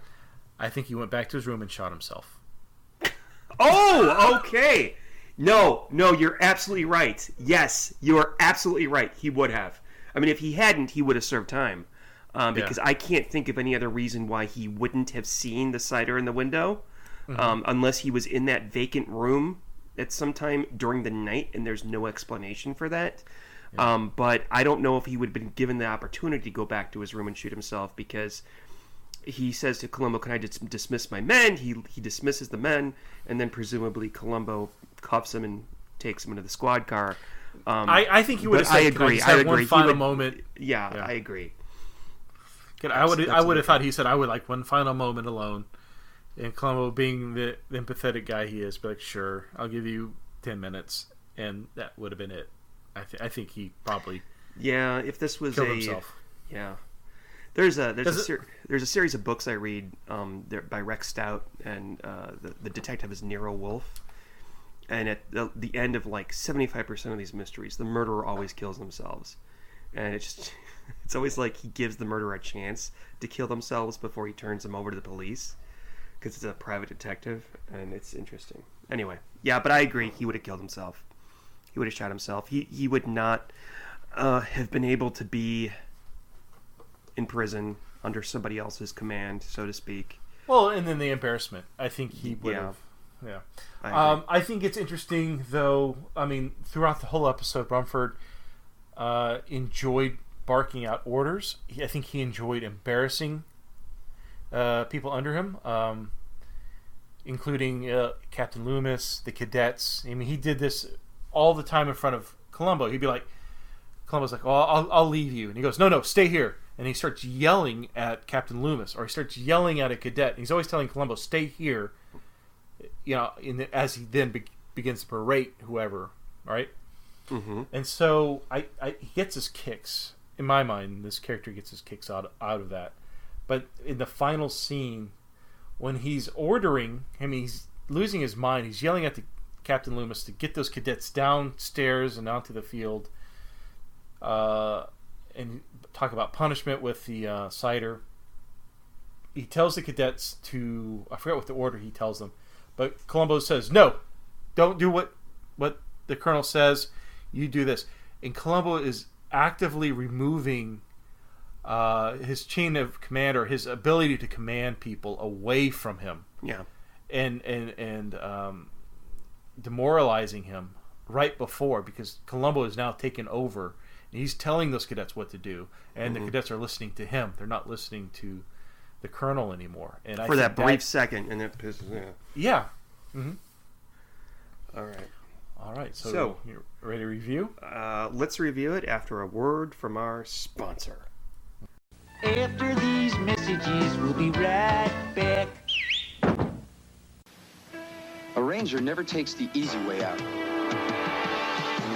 You're reaching deep inside you for things you never know. Go! That's why getting into the Rangers is tough, and the training is tough. Be all that you can be. So it makes me feel like I'm part of something really special. Be all that you can be. And I'm not the only one. You can do it in the army. All right, Steve. I think that I went first last time, and so why don't you go first this time? Okay. So let's go ahead and pull the number. I always enjoy asking you where you think the number is going to be coming from. So, sir, there was a lot of numbers in this one. Military time, standard time. What do you think? Where do you think I got the number for tonight's review? I have a theory. Yes. I'm probably wrong, but if I am, I'll be so happy. I believe the number is 11. 11. Where was 11? Well, see, it's tricky. There was no 11 in the episode, as far as I can remember. But at one point, they were in the courtyard, and they were by barracks K. K is the 11th letter of the alphabet. Because it would be too obvious for it to be 2,200. It's not going to be 6,000 because you already mentioned that, or 1,100. Yeah. If I mention it in the episode, it's not. I mean, obviously, it was something I considered because I put it in my notes. Mm-hmm. But it could be. If I mention it during the podcast, it's not going to be the number I'm going to use. I'm going to say then. Okay, can I have two more guesses? Well, no. I mean, you could be right. You think it's 11? No. What is this final answer? Okay. Is it 11? No. Okay. Is it 8? No. Because that's how far away, 8 miles away, was the explosion heard. And it was also 8 miles away from the girls' school. Yes. Maybe I'm confusing. Maybe it's that. But is it 1,936? 1,000. What's that from? Because there's a thing in the chapel that says 1936, like it was built in 1936. No. Which, if by the way, if Haynes' grandfather founded it, assuming they built the chapel at the same time, that timing doesn't really line up. But whatever, that's fine. No. What is the number? Tell me the number. It's so outlandish. I knew you wouldn't catch this. I'm sorry. Yeah, I was snickering the whole time I hit the pause button and focused in on this. It does exist in the episode. But it's very brief and it's so minute. It's the license plate to Columbo's car. It's 44. His license plate is 044-APD. Yeah. So obviously can't score out of that, but I'm going to take the number 44. So what would you rate this episode 1 out of 44? And you did say I go first, so yeah, you go first. Okay, well, let me take a little drink for my apple cider here. I really cannot wait to see what you say, because we may have, I don't know if the next few minutes of this podcast are going to be a horrible argument or if we'll just be really? in agreement. Wow. Because I'm going to explain something to you. Okay, but you please tell me what your thoughts are. Okay. I think I know what they are, but... So, I enjoyed this. I love Patrick McGoohan, and when he plays a character, I guess let me start as a reason why. When he plays a character, no matter who he plays, he's so convincing. I don't think I'm watching Patrick McGoohan play a character like let's say, for example, like William Shatner. William Shatner's playing himself. Mm-hmm. McGoohan plays the character. He becomes the character. And this is a great situation. I never felt for once, like when he's talking to the cadets, when he's barking out orders, when he's sitting at the table in front of those two orderlies, I don't think that this is an actor playing a colonel at a military academy. I truly believe that he is part of that military academy. I know there were a few actors that were placed in the academy here and there, but I think the majority of the boys we see in this episode are in that academy. They belong to that school. Yeah. But when McGoohan, like, he's seeing them do their what do they call it when they're getting ready on the field, when they're like doing arm's length away from each other, he's watching them and they're going through their, I don't know, if I was in the military I would know these terms, I'm sorry, but I felt like they were doing their activities in front of an actual military colonel. He was somebody that, he was that character to me. I mean, there was not an actor. He was that person. He was perfect. That's what I'm trying to say. He becomes the character he's acting. And I almost wonder if he's a method actor. And if he is, I can totally see it. You totally took the words out of my mouth. I'm sorry, I'm not, but I don't mean to, but I wouldn't be surprised if he actually visited a military academy and like shadowed a commandant to get the part right. Mm-hmm. But, yeah, no, he was, like I said, I think those boys were probably thinking, what an asshole. Mm-hmm. I when he's yelling at Captain Loomis has a look on his face like, oh, Jesus, not again. Like, what is this guy's problem? He's such a hard ass, and he's not an actor playing a hard ass. He is the character. I mean, I thoroughly believe it. I mean, Columbo Peter Falk to a certain degree is playing a character, and you can see it. But McGoohan is just brilliant. Mm-hmm. And when we're comparing, and I love Robert Culp, don't get me wrong. I know there's a lot of arguments. Who's the best recurring villain or recurring actor as a villain? It's between McGoohan and Culp, and I love them both. I think they're both great, but really McGoohan is on just another level. Mm-hmm. This whole episode, I don't know if anybody else could have done this justice, and I cannot see anybody else during Colonel Rumford.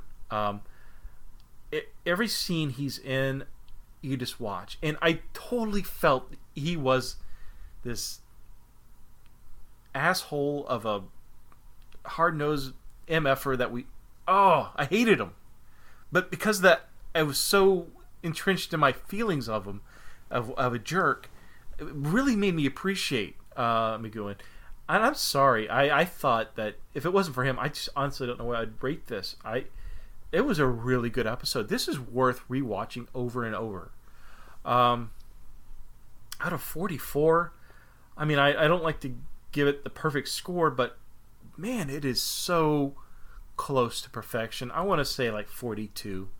This is just a really, I mean, I could pop it in again right now and watch it, and just, I could watch this again and enjoy it every time. I think McGoohan is just absolutely wonderful in this. what a great act all around. Perfect. Well, okay, so there's this fun fact about this book. I brought it up before, Columbo Under Glass. He actually rates the episodes 1 out of 10. He gives this one 10 out of 10 and lists them. This is the best rated episode in this guy's opinion, according to Mr. Sheldon Katz. And I'm going to give it a 42 out of 44, just like you did. I agree with everything that you said. I agree. I think that this... God damn, I should have fucking written down the name of the director, but this is finely directed. I mean, everything from the opening with the quiet, putting the... Oh, yeah, well, like you said, and then chapel.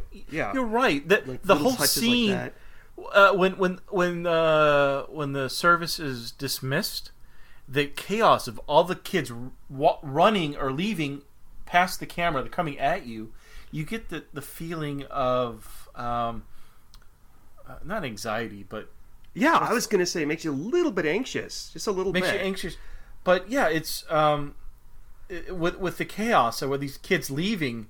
Yeah, no, I thought it was really well done. I didn't pick up on it until you brought that scene up earlier.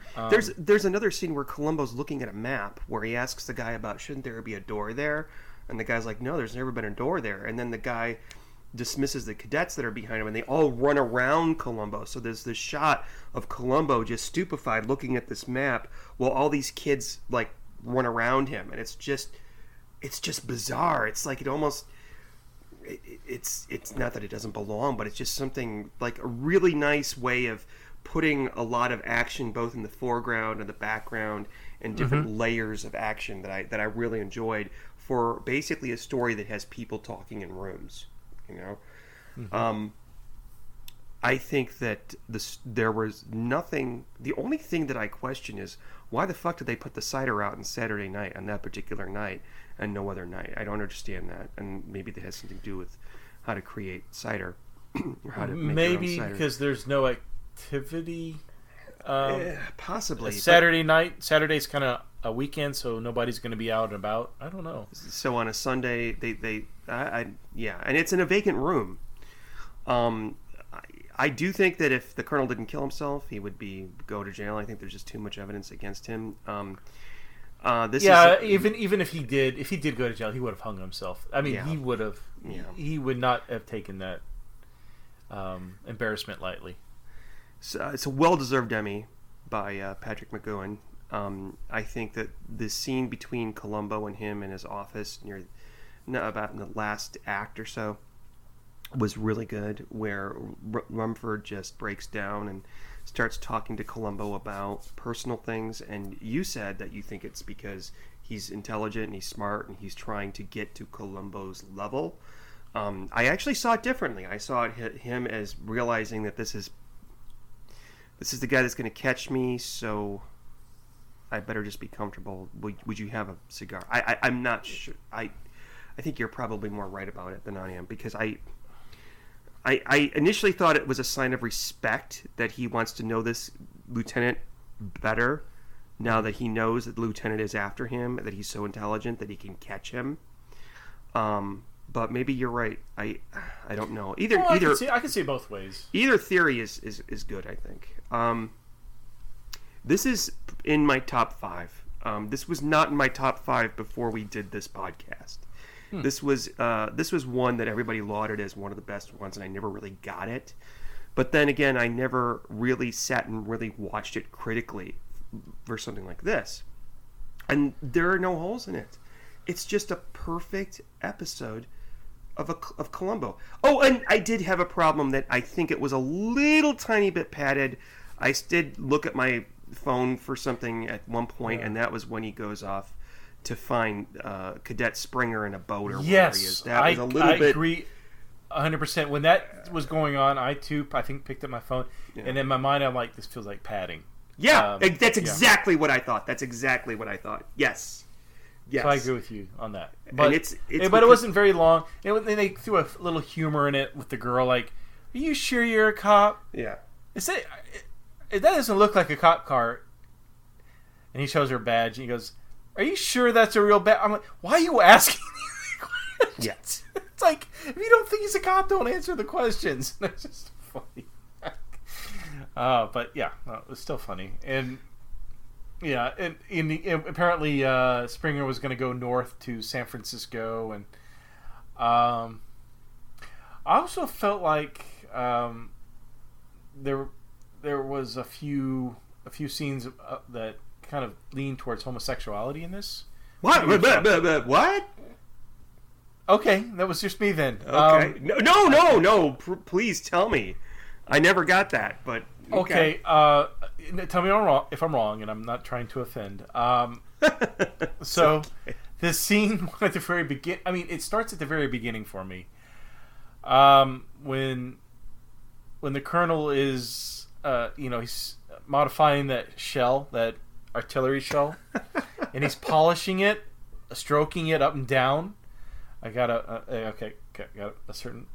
Okay, I thought of that too, but that doesn't mean anything about being gay. That just means okay. Hold on. He enjoys polishing. Hold on. Yeah, he's polishing a cylindrical thing, and when he tells at the very beginning, I forgot who the kid who's serving the coffee. Miller says, Miller. Show up. There's gonna be punishment. And like you need to report in every day for the next 2 weeks. Like, I don't know. Like I felt like there was a little something more to that, and it wasn't quite punishment, quote unquote. I don't know. I'm just a lot of young men. Well, it's a military academy, and you would get a lot of young men. Tight shirts and tight shorts. And why am you? Why am E? No. Why would you? Anyway, Okay, I mean, like I said, I was probably just reading too much. It's like Columbo being in Homicide. He sees murder everywhere. Sorry. You see homosexuality everywhere. Okay, I see. Sure. I mean, I was on board with you when you said this about Grand Deceptions, where we've got the old colonel or whatever, old general or whatever in the wheelchair, and there's all these really handsome men, and there were that were like the servants, and I'm like, I'm seeing a pattern here, but okay. Okay. All right, never mind. You can cut that out if you want. I'm not going to cut it out. It's staying in. Of course you're not. Somebody's going to write some really good /fic with that information that you just provided. All right. About us or about Columbo? About Columbo. No, nobody's going to write /fic about us. I mean, if they do, I hope they don't tell us. Okay, so I just want to say, remember when we were talking about Twitter and like people, tweeting me things, and I don't know what you're talking about. Well, while we were talking about that, right after we talked about that, technically, I got a tweet from Simon Zena, and back in, oh my gosh, this is May of 2018. This is almost a year ago. We did Death Hits the Jackpot. That's the one with Rip Torn killing his nephew. Oh, Rip Taylor, yeah. Rip Torn. And is that the same guy with the handkerchiefs that we'd pull out? Oh my glitter. God. Oh my God. Excuse me. So Simon Zeno, who's been very communicative, very active on Twitter. He's the guy that put our podcasts, up on YouTube. Uh-huh. He said he replied to that, and he said, another great podcast from Columbo Confab. He's talking about the Death Hits the Jackpot. He said, enjoyed fun facts and Sean chastising Steve for the toaster versus hand mixer reference in Double Shock. Okay, Steve, we are all pupils to Sean, PhD, Columbo Studies. Found the ad for the episode from December 15th, 1991 of TV Guide. Enjoy. Okay, so I don't know what he's talking. That's the perfect. I don't know what he's talking about. Did we argue about whether there was a toaster or a mixer, and you called me Mr. Sean has the Columbo PhD? What? I don't understand. I don't remember that. Okay. See, I don't remember that either. All I remember is the stupid monkey from that episode. But what I like what he says is that Sean chastising Steve for the toaster versus hand mixer reference in Double Shock, because we did Double Shock a few episodes ago, and you kept calling the hand mixer a fucking blender. Because remember in Double Shock, that's the one with Dexter Paris, Right. And Yeah. Oh, yes. So, did we say it was a toaster? Yeah, because it was a blender. It was a hand mix. It was a hand mixer. Whatever blender. Yeah. Were we talking about that when we were recording the episode for Death Hits the Jackpot? I don't remember. I don't remember. So I'm sorry, Simon. But I'm gonna like your tweet anyway. Here we go. I feel bad just hitting the heart. Like, yeah. Was it because he? Get down. Jesus Christ. I remember he ordered a bunch of champagne. Yes, he did. He ordered a bunch of champagne. He ordered a bunch of champagne because he thought that he won the lottery. Or he thought, okay, so he won the lottery, even though he handed the ticket over to his uncle, who then killed him. Because he didn't want his ex-wife to get the money. Right, and it's been discussed in on certain Facebook pages that that's a plot hole, because what he could have done is just said, the uncle, after Freddie was dead, he could have said, well, I told him that I would give him some of the money, so that's why he bought the fancy car and the champagne and all that, which never occurred to me until I read that theory. So, all right. All right, so I'm gonna read we got one piece of feedback from Greg. I read this a while ago. Oh, hold on. I've got to get my glasses. This has now started. I had to go to the store and buy a $12 pair of reading glasses. And for a while I was resisting it, and then when I started reading with them, I'm like, oh my god, this is really good. I need to use these more. Okay. So, dear Sean and Steve, here's the link to the tweet I sent with the screenshots. Okay. So he sends a link to a and you, by the way, I just want to say I've read this article because, Steve, you actually texted it to me. That William Link and Peter Falk actually had an argument over whether or not Mrs. Columbo existed. Oh, right. And I think the term argument could be used loosely. And this article is entitled, or not article, I'm sorry, this email is entitled "The Existence of Mrs. Columbo." He says, I had mentioned that I'd watched Columbo Likes the Nightlife, and I found it quite enjoyable. I thought the production value was great, along with the widescreen aspect ratio and the acting of the principal players. Sean had lauded the reaction shots, and I concur. Justin was, quote, cool as a cucumber. And Vanessa, Jennifer Sky, made the Maxim Hot 100, had great micro-expressions belying her guilt and probably acting how most guilty parties would act, unlike many of the murderers who are less shaken by Columbo's presence, at least visibly. Only thing on episode not sure of is why the mob threw the brick through Linwood's car. Linwood was the victim, the first victim, threatening him to get rid of the photos. Ostensibly, to stop a connection between Tony and his father, but that does not make sense to me. To the viewer's knowledge, all Linwood had prior to the brick being thrown were photos of Tony at Vanessa's house prior to the murder. Only scenario I can see is if Linwood had compromising photos of Vanessa, and Tony let his father know to protect his ex-wife. Other theories? Perhaps I need to watch again. Do you remember this, Steve? I remember the episode, but I don't remember a brick being thrown at by guys. And this is no degradation to lovely Greg who sent us this, but I don't remember that at all. And this is why it's like we don't remember, the Doctor Who stuff. We could yeah. Regarding the body under the fish tank, you remember that, right? Yes. Okay. I envisioned that scenario as soon as Justin said they were safe without the body being discovered and Columbo coming in with the warrant. Similarly, in Columbo Cries Wolf, I knew the pager would be the key to locating the body. Regardless, both episodes are great. The author of Murder Under Glass, which is actually the publication that I mentioned earlier by Sheldon Katz, which can be purchased in Kindle form on Amazon for $9.99, ranks that episode as number 2 overall, because he did not include the 2 pilots in his rankings, which is ironic because we talked about number 1 today. Well, thank you, Greg. That's cool. I do want to share with everybody. I follow these, or I subscribe, or whatever you want to call it, to these Facebook Columbo pages, and somebody posted this article, and it is obviously a parody article, like The Onion, and it's called "A Millennial Reviews the Horrors of Columbo." Okay. And this is from a while ago. This is from September of 2015. Okay. And I'm going to read this article. I want everybody to enjoy this. Somebody posted this, and then everybody underneath it didn't realize. Everybody who commented underneath it, I don't think realized that it was supposed to be a joke. So this is what it says. And this is. I apologize for everybody, but trust me. Just listen to this. Trust me.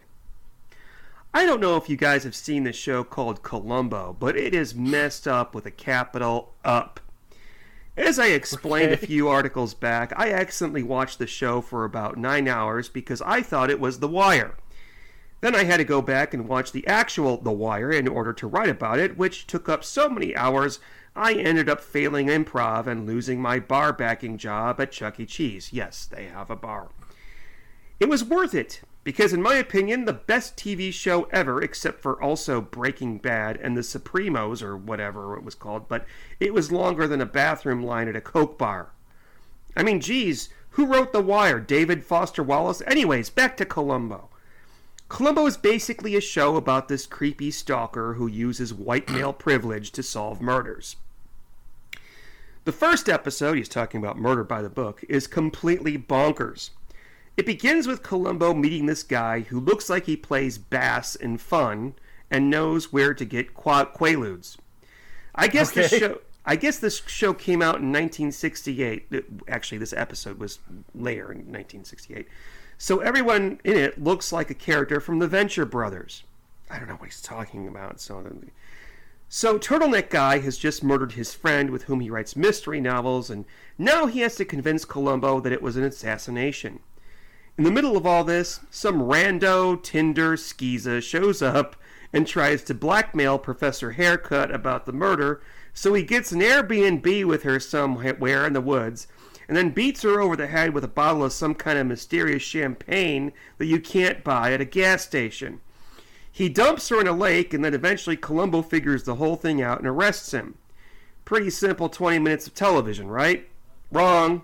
This whole ordeal takes over an hour because 90% of the program is Columbo mansplaining murder to murderers. Another episode involves Columbo investigating a suicide, which is when you take a selfie with a gun. Self-aside? But it's not self-aside at all. Columbo figures out that the guy was actually murdered by his boss, who was also the leader of some kind of meetup group for nerds. This is the Bye-Bye Sky Who IQ case. Yes, I assumed already. At some point, Columbo calls a 14-year-old girl pretty, and she says, "Thank you. No one has ever complimented me for my body instead of my mind," and she smiles while she's saying it. Whoever wrote this line should lose their job. I mean, I'm sure whoever wrote this is actually already dead, but they should be dug up and fired and then buried again. This is either really sexist or I'm not getting the joke, but I don't see how I could have acquired upwards of 35 Twitter followers if I didn't know what I was talking about. Anyways, back to Nerd episode. Columbo figures out that the head nerd faked the self-aside using some sort of cool Rube Goldberg machine, like from an OK Go video or something. Anyway, again, this should take 20 minutes, but most of the episode is this cop walking around going on and on about paper clips that people have misplaced or footprints that they left around, really insulting the agency of these other murderers by explaining to them how they committed their own murders. I'm so angry about Columbo's privileged point of view that I'm tempted to draw a cartoon explaining it.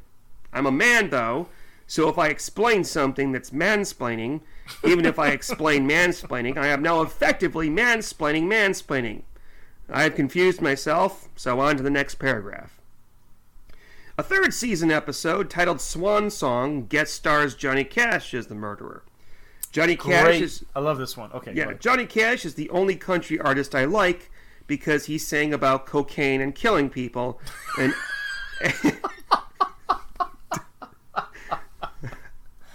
Have we reviewed this one yet? No, not yet. And I only like things that allow me to ironically affect a gangster rap identity. The man in black is killing people and jumping out of airplanes and everything's going great. And then old Seabo shows up and starts yammering on about everyone's dumber than him.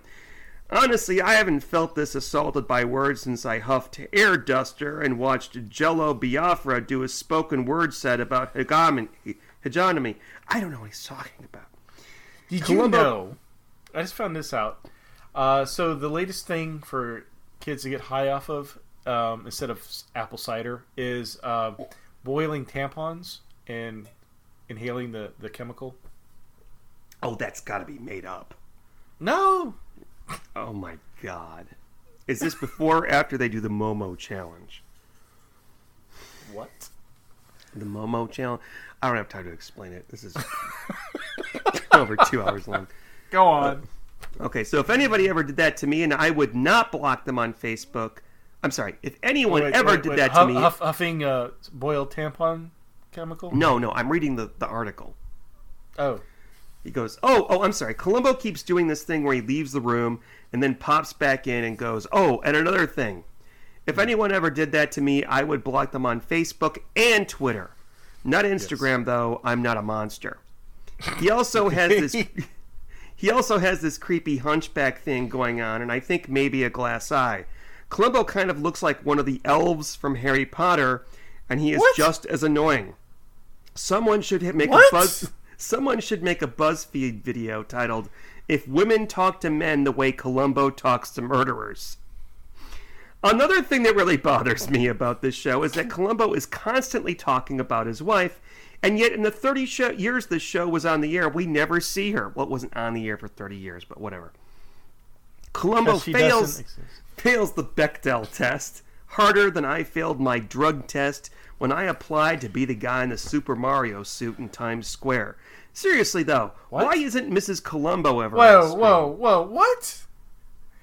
The Super Mario costume in Times Square? Columbo fails the Bechdel test harder than when I failed my drug test when I applied to be the guy in Super Mario suit in Times Square. What does that mean? The Bechdel test is when you... No, the Mario in Times Square thing. What? When I applied to be the guy in the Super Mario suit in Times Square, it's like when you go to Hollywood at the Chinese theater and they've got people dressed up like Superman and Charles Chaplin and shit like that. Same thing except Super Mario in Times Square. I want a picture. Seriously, though, why isn't Mrs. Columbo ever on screen? How offensive is that? I think the world is ready for a Columbo remake starring a female Columbo. Oh, Wouldn't Kristen Wiig be the perfect Columbo? No, Let's make this happen. Let's kickstart this. And that's the end of it. Oh. So much to digest there. Oh. Anyway, I read that the other day, and I thought I would just share it. So for those of you who are waiting... slightly more insane now because of it. Thank you. So for those of you who are holding on to your pants through all that, just to find out that what we're going to be talking about in 2 months or whenever we release this thing, Steve, why don't you spin the swinging wheel? Spin it, Steve. I'm spinning. With apple cider. And the comment about Super Mario in Times Square. I kid you not. Makes no sense. I kid you not. Our first episode of Season 11 of the Columbo Confab Podcast will be Troubled Waters, starring Robert Vaughn. Oh, very next episode. All right. So that'll be our next episode, and there will be plenty of discussion about Mrs. Columbo in that one too. Oh, you betcha. So it's going to be a little while. Just let us record 5 to 6 episodes before that comes out, and I wish you all happy. And Steve, say goodnight to the good people. Adios, amigos. Good night, everybody. It's a me.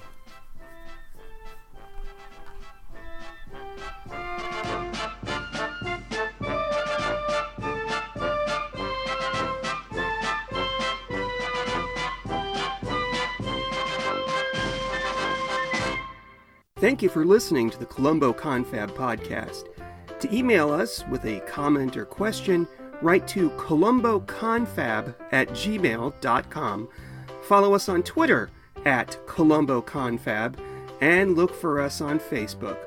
If you're enjoying the show, please leave us some happy reviews on iTunes. I love clues. Hello, I'm Sean, and I'm the host of the 1001 Movies podcast, based on the book 1001 Movies You Must See Before You Die. Each episode, I randomly pick a film from the book and spend about 10 minutes talking about its director, the cast, the genre, and my personal thoughts on the merits of the film. Each delicious yet bite-sized episode contains information about a film from practically any genre, any country, or any year. Check us out on iTunes and we'll send you free cookies. Some restrictions apply.